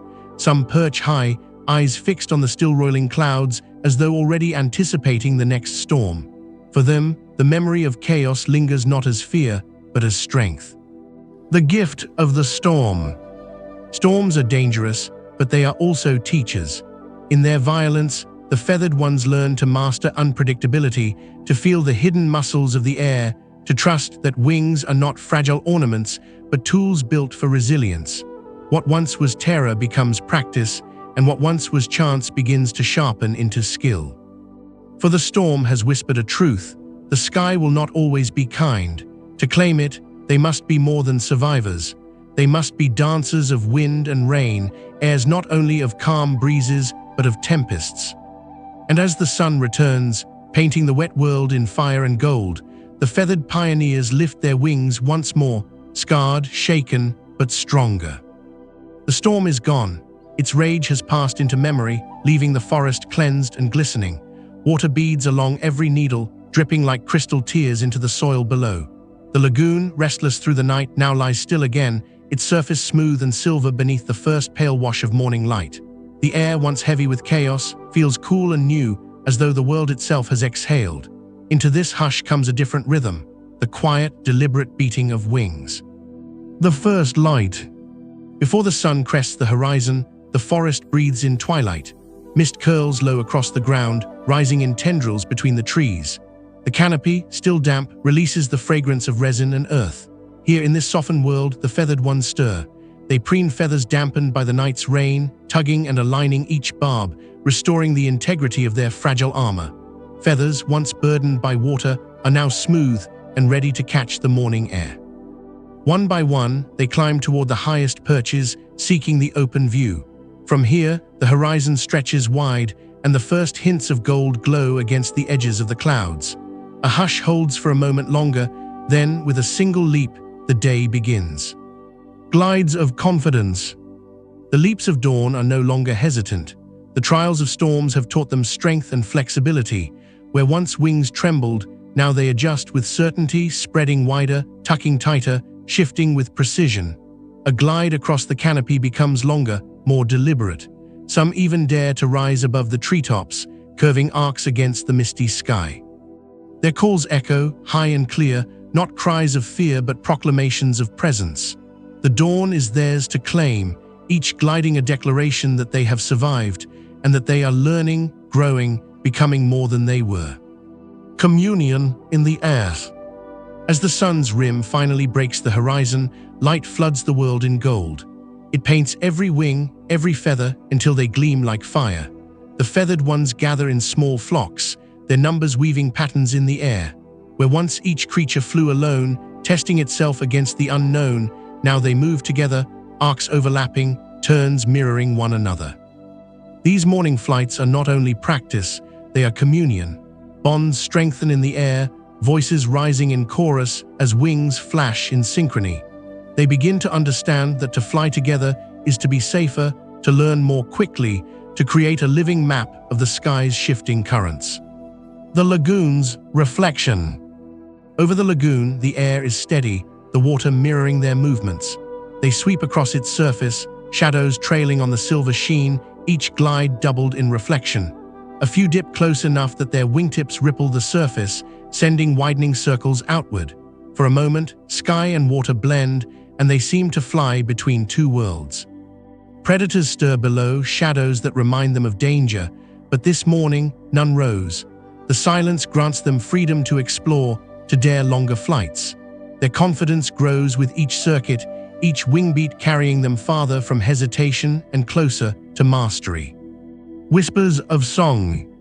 With the dawn comes song, not the frantic shrieks of alarm, but soft, rising notes that mingle with the morning air. Cries become calls, calls become rhythms. In the quiet following the storm, their voices sound different, clearer, fuller, threaded with purpose. Each note seems to carry a promise. We are here, we endure, we belong to the sky as much as the earth. The gift of dawn. By the time the sun climbs high, the feathered ones have settled again into the canopy. They tuck wings close, feathers glowing in shafts of light, eyes half closed with contentment. The flights of dawn have given them more than food or territory. They have given them confidence. In the fragile hours between storm and day, they discover that the sky is not only a place of danger or survival, it is a place of beauty, of possibility, of belonging. The storms will come again, the giants will continue to dominate, but each dawn, with every leap into the light, they carve their place a little deeper into the sky. The world is changing, quietly, steadily, feather by feather, flight by flight. The forest has been their cradle. For countless generations, its canopy has offered both protection and challenge, shaping wings and instincts alike. But wings do not exist to remain confined. They whisper of distance, of horizons beyond sight, of lands unseen. And so, as skill blossoms and confidence deepens, the feathered pioneers begin to dream of something greater than the canopy and the lagoon. They begin to journey. The restless urge. It starts subtly, as all great changes do. A young one, perched on the edge of a towering conifer, gazes beyond the familiar forest. In the far distance, mountains rise like teeth, their peaks hidden in clouds. Between forest and mountain, open plains ripple under the sun, grass-like ferns bending in waves. The call of this distance is irresistible. Wings, once used for short glides and careful flights, now itch for more. The air itself seems to beckon, stretch farther, go longer, see what lies beyond. The restless urge builds until one day, it cannot be ignored. The leap beyond. At dawn, while mist still clings to the trees, a small group takes to the air. Instead of circling above the lagoon, they aim outward toward the unknown. At first, the forest still supports them, each glide carrying them from one familiar tree to another. But soon, the trees thin, the canopy breaks, and suddenly there is only open land beneath them. The wind feels different here, unhindered by branches. Stronger, steadier, yet colder. It presses against their feathers, carrying them farther than they have ever dared. Below, the ground rolls away in stretches of fern prairie, dotted with the shadows of grazing dinosaurs. Enormous herds stir, long-necked sauropods moving like living rivers across the land. From above, the feathered ones see the world as they never have before, not just pieces, but vastness, continuity, a horizon stretching into forever. Trials of distance.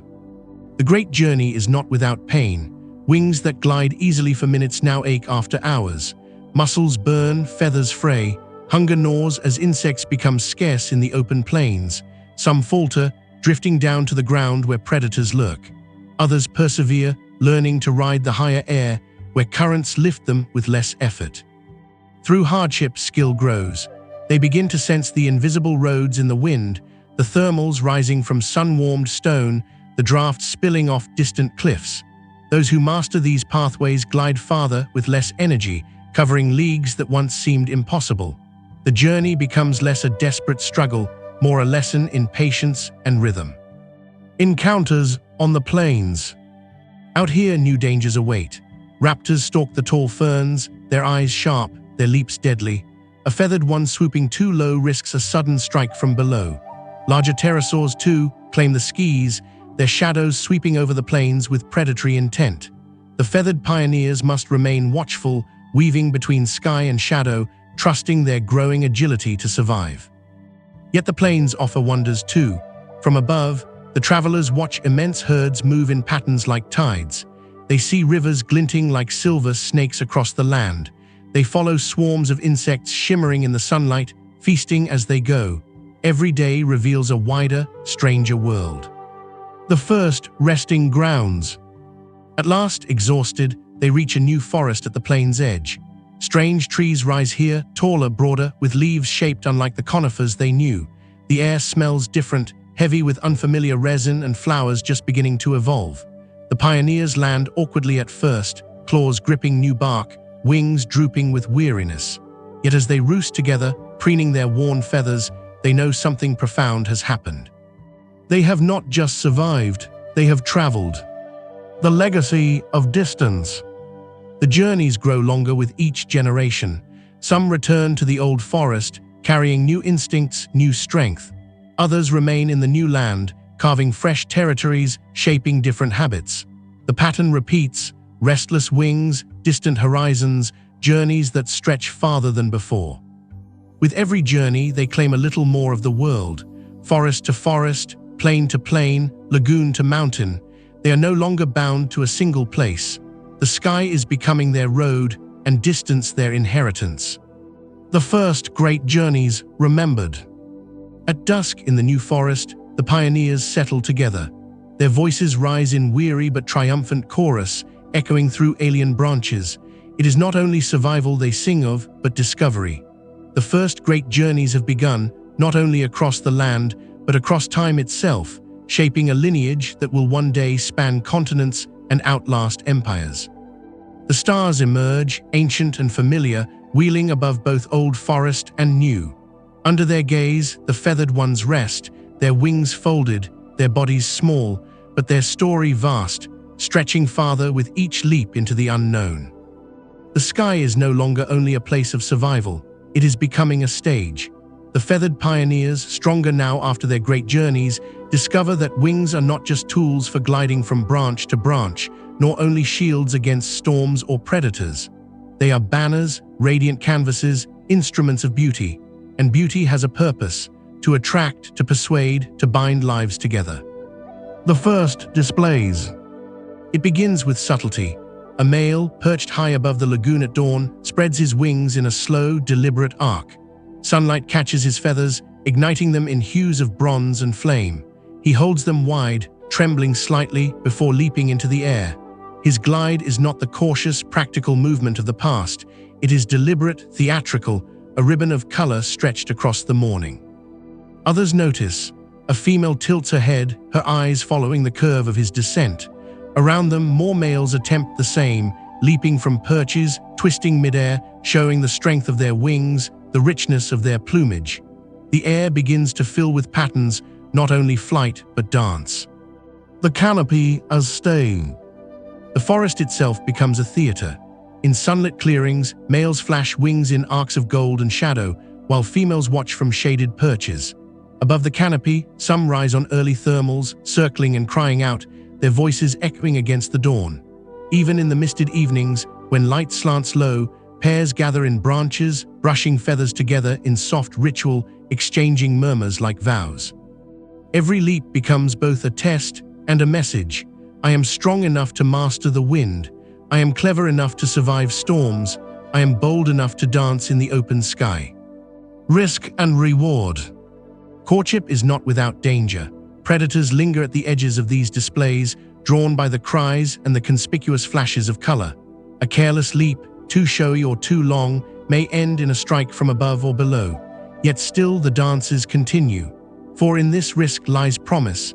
Those who can dazzle and survive prove themselves worthy not only of life, but of legacy.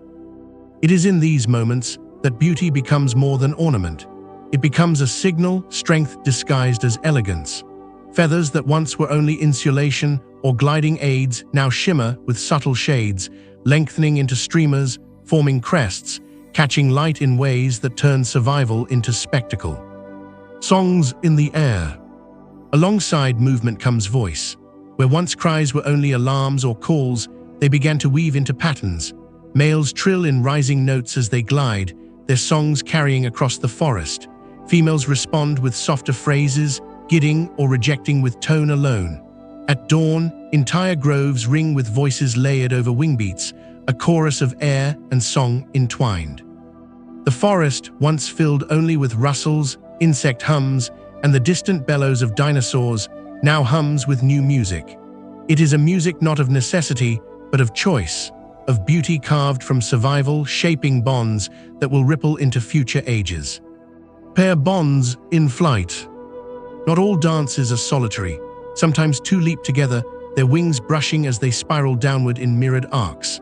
They circle one another, one leading, the other following, then swapping places midair. At last, they land side by side, feathers flaring in unison. Such bonds formed in the air carry into life below, nest building, food sharing, watching together for danger. Courtship becomes not just a contest, but a partnership, a weaving of two lives into one path. The legacy of beauty. As generations pass, the displays grow richer, more elaborate. Some develop crests of feathers used only in dances, shimmering in sunlight. Others grow long-tail plumes, cumbersome in storms yet dazzling in flight. Beauty and survival intertwine, each shaping the other. The canopy and sky are no longer only homes, but arenas of art. The feathered ones have begun to discover a truth that will echo far beyond their age. That life is not only about enduring, but about celebrating, about making survival itself a spectacle worth watching. Nightfall reflections. As the day fades, males roost near females, their wings folded, their voices soft with twilight songs. The air cools, the lagoon reflects the last blush of pink sky, and in this stillness, bonds linger. A dance in the morning becomes a shared nest at dusk, and from these bonds, the next generation will take wing. The skis, once only the realm of giants and storms, now hold something gentler. Dances of love, songs of promise, beauty woven into the very act of flight. And though predators still stalk, and storms still rage, the feathered ones have found a new power, one not of claw or tooth, but of attraction, choice, and song. The journeys have taught them distance. The storms have taught them resilience. The dances of dawn have taught them beauty. Now something deeper stirs within the feathered pioneers, a need not just to survive the present, but to protect the future. From this need comes one of the most profound inventions of their lineage, the nest. The first foundations. High in the safety of conifers, a female presses her body against the bark. She shifts twigs and ferns into a shallow bowl, arranging each piece with deliberate care. Nearby, a male gathers strips of moss, carrying them in his beak, laying them at her side. Together, they weave and press, their movements rhythmic, their small voices murmuring as if in reassurance. It is crude at first, only a tangle of branches pressed into shape, but within its humble form lies a promise. Here, life will be sheltered. Here, the future will be guarded. Materials of care. The forest offers its bounty. Twigs stripped from lower branches, soft fronds of fern, the delicate down feathers shed from their own bodies, all become tools of architecture. Some line their nests with resinous sap, sticky but protective against insects. Others tuck leaves that hold water, ensuring a cool dampness beneath the eggs. Each innovation is passed silently, through instinct and mimicry, as one generation observes the next. In time, nests become more than bowls. They are cushions, fortresses, sanctuaries, cradles of warmth and survival. The vigil of eggs. When the first eggs are laid, fragile, pale, speckled with faint patterns, the world shifts around them. The adults' restless flights soften into patience. They roost close, wings folded, eyes ever watchful. No longer a dawn leaps their only priority. Now vigilance rules, scanning the branches for snakes that coil upward, for mammals that creep silently, for raptors watching from above. Danger is constant, but so is devotion. A parent will spread its body across the eggs, shielding them with feathers even in storms, trembling under cold rain, but never yielding its post. Voices of the future. Within the fragile shells, life stirs. At first, only faint shifts, vibrations barely felt through the bark. Then, as days pass, tiny voices begin to hum, faint and muffled, whispers from within the shell. The parents cock their heads, pressing close to listen, answering with soft chirps that carry comfort and recognition. When the first crack appears, it is met with tense silence. A beak pierces through, struggling against the weight of the world. The chick emerges damp and trembling, its body fragile, its feathers little more than downy whispers. Yet in its squeak lies a declaration: I am here, I will take the sky one day. The endless feeding. From that moment, the work multiplies. Parents launch themselves again and again into the canopy, snatching insects, beetles, and grubs. They return, slipping morsels into gaping beaks that clamor endlessly. Their own hunger is secondary. The chicks consume every fragment of energy the parents can gather. It is exhausting, relentless.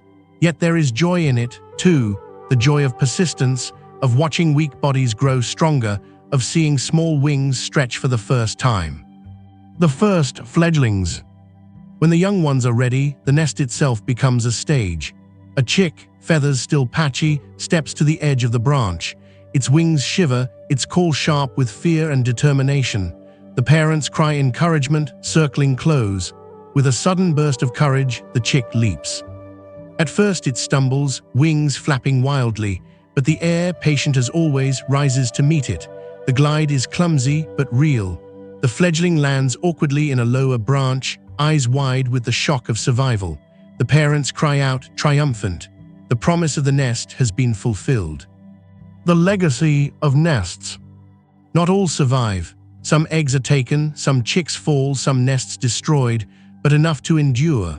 With every generation, the nest becomes more than a structure. It becomes a tradition, a rhythm of life carried forward. The canopy, once only a refuge, is now a neighborhood of cradles, each holding the spark of the future. The forest hums not only with the voices of adults, but with the chorus of chicks, a rising tide of sound that promises continuity. The promise carried forward. As night falls, a parent curls around its chicks, their small bodies warm beneath its feathers. Stars wheel above, eternal and cold, but here, in this woven bowl of twigs and down, warmth reigns. The world beyond may be filled with storms, predators, and giants, but within the nest, there is safety, love, and hope. The pioneers have learned to master the sky, but in the nest, they master time. For here, in each egg, in each fragile body, lies the future of flight itself. The forest, once filled only with the voices of adults, now trembles with a new chorus, the cries and chirps of fledglings. Awkward, unsteady, their wings too large for their small frames, they stumble along branches and cling desperately to bark. Yet within these fragile forms lies the heartbeat of the future. They are not merely survivors of eggs and nests, they are students of the sky. The first steps beyond the nest. A fledgling peers over the edge of its woven cradle. The ground lies impossibly far below, a blur of shadow and fern. Its siblings jostle behind, cheeping nervously. Encouraged by the calls of its parents, the chick edges forward. Its claws grip the bark, trembling. One step, then another. The nest that once felt infinite now seems small, too small to contain its restless wings. At last, with a squeak, it leaps. The air seizes it, rough and unkind, tossing it sideways. Its wings beat clumsily, feathers bent at odd angles, until it lands hard against a lower branch. The branch shivers but holds. The fledgling clings, heart pounding, eyes wide. A cry escapes it, not of fear, but of exhilaration. Teachers in feathers. Parents do more than feed now.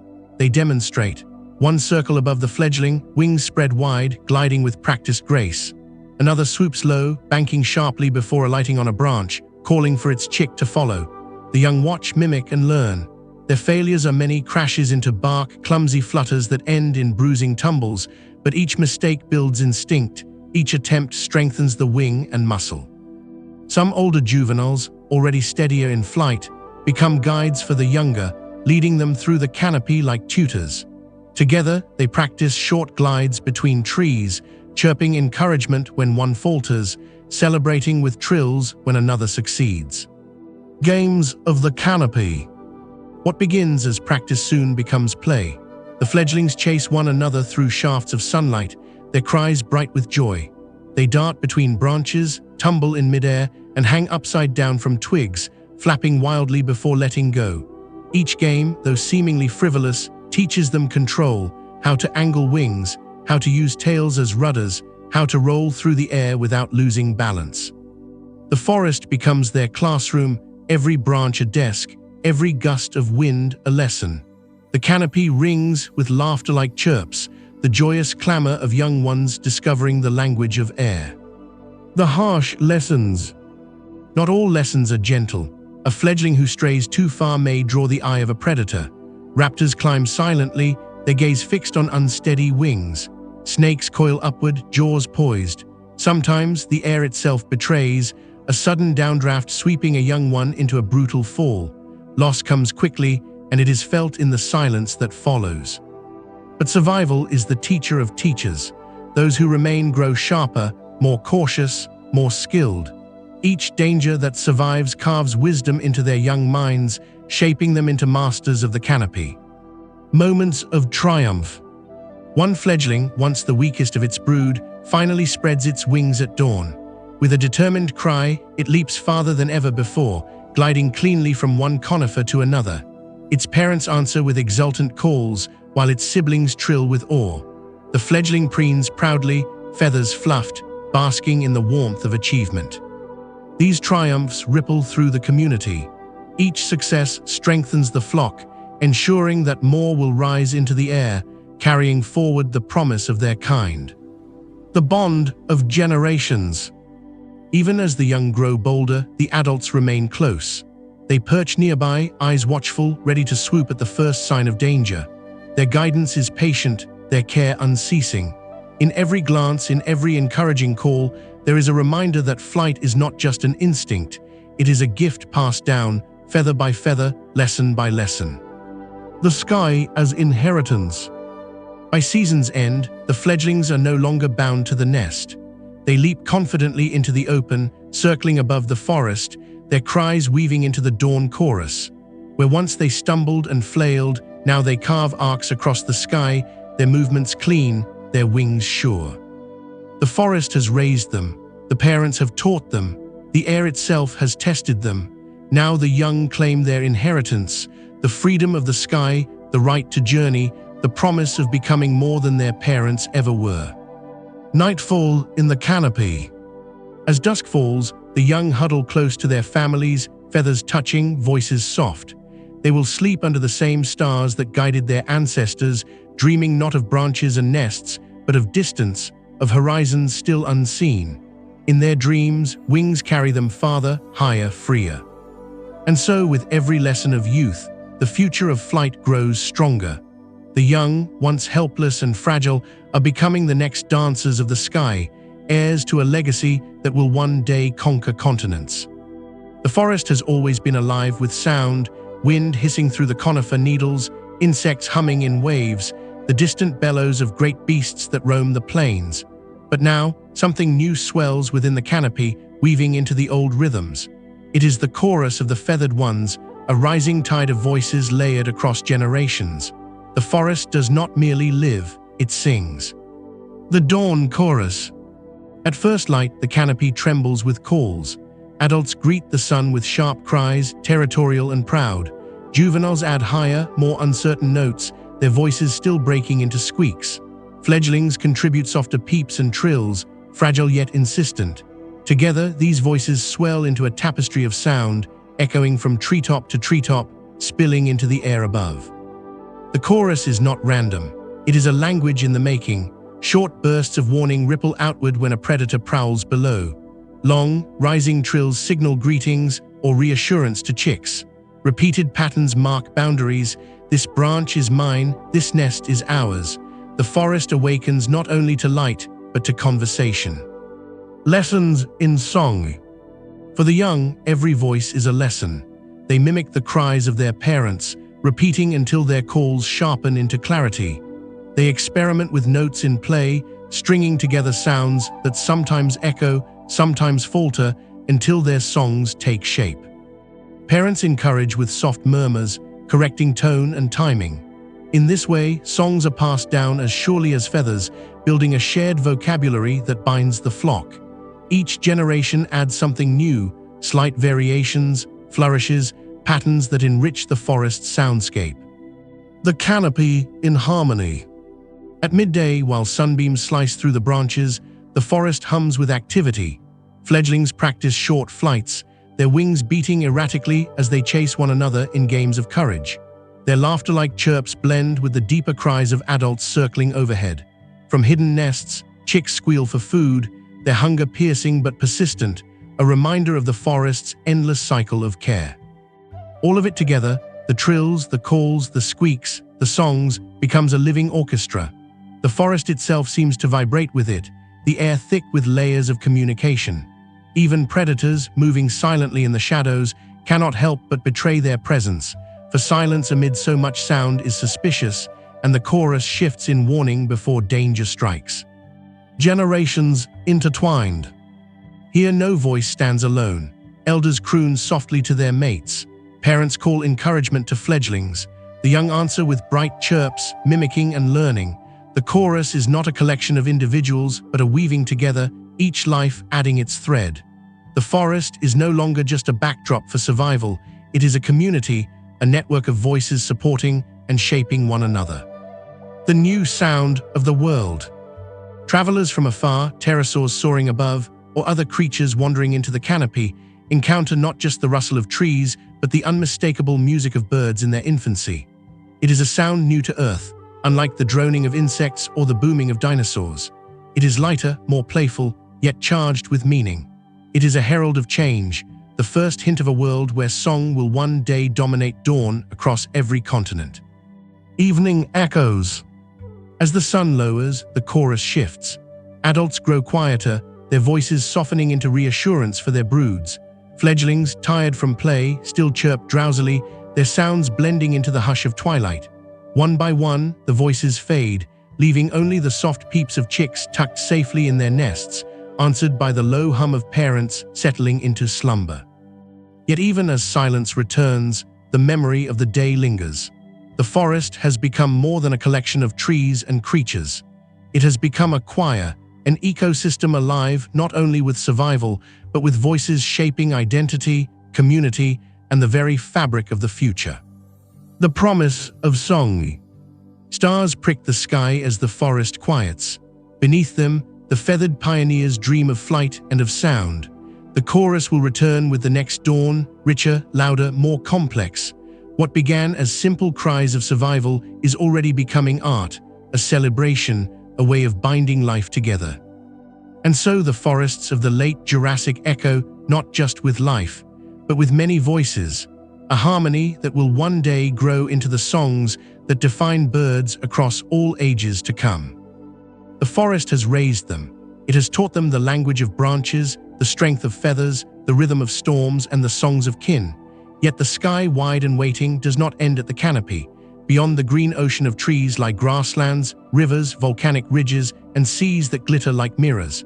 For the feathered pioneers, the time comes when the familiar boundaries no longer suffice. The call of distance grows louder. Horizons beckon. The urge to wander. It begins with the young, restless after mastering the canopy. No longer content with short glides and playful chases, they rise higher, circling at the forest's edge. From above, they see what their parents rarely dared. The shimmer of water stretching far, the plains rippling with herds of dinosaurs, the faint haze of mountains against the horizon. Curiosity burns within them, and curiosity becomes courage. They launch not into the safe embrace of trees, but into the unknown, the long arcs of open sky that stretch farther than any branch could reach. Crossing the plains. The first great trial is distance. Across open grasslands, the air swirls with heat, lifting their small bodies upward on shimmering thermals. Below, giants graze, sauropods stretching their necks to the sky, stegosaurs lumbering slowly, their shadows long. The fledglings, tiny specks above, pass unnoticed. They discover new rhythms in the sky, rising, circling, resting in invisible stairways of air. It is exhausting. Muscles burn, wings ache, and many return quickly to the safety of forest borders. Yet each attempt is longer than the last. Soon, whole flocks make the crossing, their calls weaving together in triumph as they skim above the plains like drifting seeds on the wind. Rivers as pathways. Water becomes a guide and refuge. Wide rivers cut across the land, their surfaces flashing silver in the sun. Following their curves, the feathered ones find insects clustering above the water, abundant food for their journeys. At dusk, they roost along riverbanks, the sound of rushing currents mingling with their calls. Where rivers widen into lagoons, they face new dangers, predators lurking below, waiting for a careless dip. Yet with every crossing, they grow wiser, learning to skim safely above, trusting their wings as never before. Mountains and storms. Beyond the plains rise jagged ridges, volcanic peaks shrouded in clouds. The air here is turbulent, rushing upward in strong currents that can lift or dash them against stone. The pioneers hesitate at first, circling uncertainly, but one leaps into the current, wings spread wide. The air surges beneath it, carrying it higher than it has ever flown. From that height the world unfolds, forests and seas stretching in all directions, horizons that seem endless. What was once danger becomes opportunity. The ridges teach them that the air itself is a ladder, carrying them to places their feet could never tread. The birth of journeys. As seasons shift, so do the patterns of food and warmth. Insects swarm richly in some places, then fade in others. Leaves drop, then return. The feathered ones begin to notice. Instinct and memory guide them back to the plains, to the rivers, to the ridges where survival is easiest. These paths, once chance discoveries, become traditions. The flock begins to follow them year after year, tracing invisible routes across the land. Thus are born the first migrations, not yet across continents, not yet vast, but journeys long enough to change their lives. Horizons become not barriers, but milestones. The chorus beyond the forest. At night they roost on new perches, cliffs overlooking seas, outcrops of stone far from trees. Their voices carry into places where no chorus has rung before. Calls echo across valleys, trills rise over waves, the sound of the forest carried outward into the wider world. The canopy has given birth to travelers, and the air becomes their inheritance. The promise of expansion. Not all return, some remain where they land, nesting on new ridges, raising chicks far from their ancestral trees. These small colonies are the seeds of something greater. Life, once bound to one place, is beginning to spread on wings. The forest is still home, but the sky, boundless and ever-changing, is becoming the true frontier. Nightfall on the edge of distance. As the stars wheel overhead, a flock perches at the edge of a cliff, the sea stretching black and endless before them. The wind whips their feathers, tugging them outward, urging them on. They do not yet dare to cross such vastness, but one day their descendants will. For now they dream of horizons, of plains, rivers, mountains, seas, of journeys not yet taken, but promised in the restless beating of their wings. The sky has opened, and with it, the world. The Mesozoic forest still hums with life. The canopy rings with voices, the rivers flash with wings, and young fledglings leap into dawn as though the world itself is theirs to claim. Yet within these fragile, feathered pioneers lies more than their present struggle. They carry a legacy, a thread that stretches forward through deep time, linking their hesitant leaps to the song of every bird that will one day greet the morning. The thread of continuity. Each feather is a story. Once only filaments of warmth, they have become banners of beauty, tools of flight, and symbols of survival. Each leap into the air is a step across ages, carrying the promise that the sky can belong not just to giants with leathery wings, but to creatures delicate and determined. From nest to fledgling, from fledgling to master of the sky, the cycle repeats endlessly. Every generation shapes the next, refining what was once awkward into something astonishing. Ripples through time. Though predators still stalk, storms still batter, and dangers still haunt every flight, the feathered ones endure. Some will vanish, lineages ending as quietly as they began. Others will adapt, thrive, and spread, their wings brushing against continents yet unformed, their songs echoing through forests yet to rise. Through the Cretaceous, their descendants will diversify, some growing stronger flyers, others masters of song, still others shaping feathers into patterns dazzling and strange. And when the great extinction comes, when fire reigns and giants fall, it will be these small survivors, nurtured by nests, armed with wings, sustained by resilience that endure. The gift of flight. Flight is more than movement. It is freedom, a defiance of gravity itself.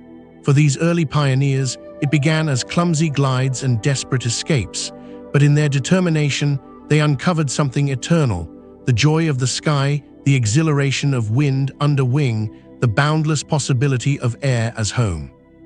This gift will ripple outward, inherited by every bird that takes flight: hawks wheeling high above mountains, hummingbirds hovering over blossoms, swallows darting in arcs above rivers. All of them carry the spark first kindled here in the forests of the late Jurassic. The song that lasts.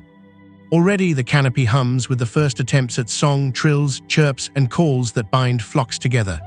In time, this language will blossom into symphonies: the warbles of dawn, the duets of mates, the chorus that greets the seasons. Even now, in these rough and halting cries, we can hear the first notes of a music that will someday fill the world. Echoes in the present. When we look to the skies today and hear the call of a sparrow, the soaring cry of an eagle, or the haunting song of a loon across still water, we are listening to echoes of this moment in deep time. Every wing beat, every note, carries within it the memory of fragile creatures leaping from branches, daring to trust the air. Their legacy is not written only in stone or fossil, but in the living chorus that surrounds us even now. The eternal sky. Night falls on the Jurassic forest. The stars shine cold and eternal, as they have for millions of years. In the canopy below, nests cradle the next generation, while high above, the silhouettes of fledglings trace uncertain arcs across the moonlit air. They do not know that their struggle will shape ages.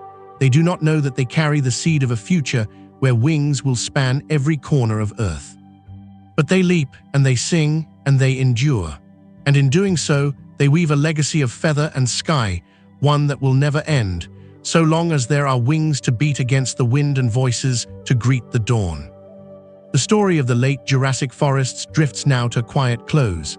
Yet in truth, endings are only pauses, moments of reflection before the next chapter of Earth's unfolding.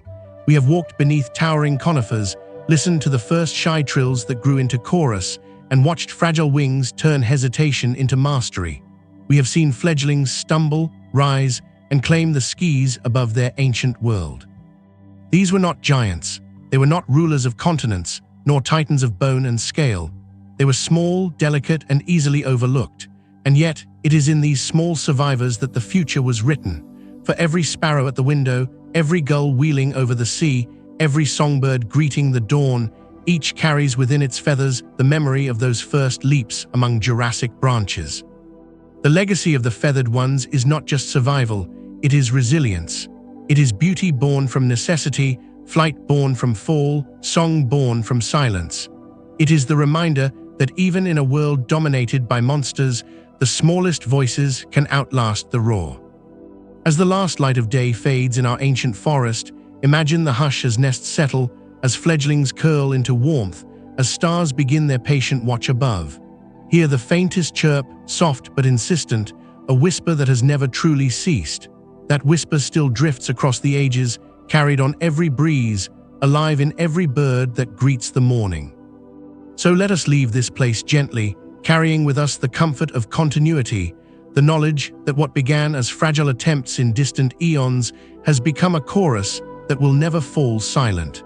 The skies, once the domain of giants, now belong to voices that rise in unison every dawn. And in their song, the story continues.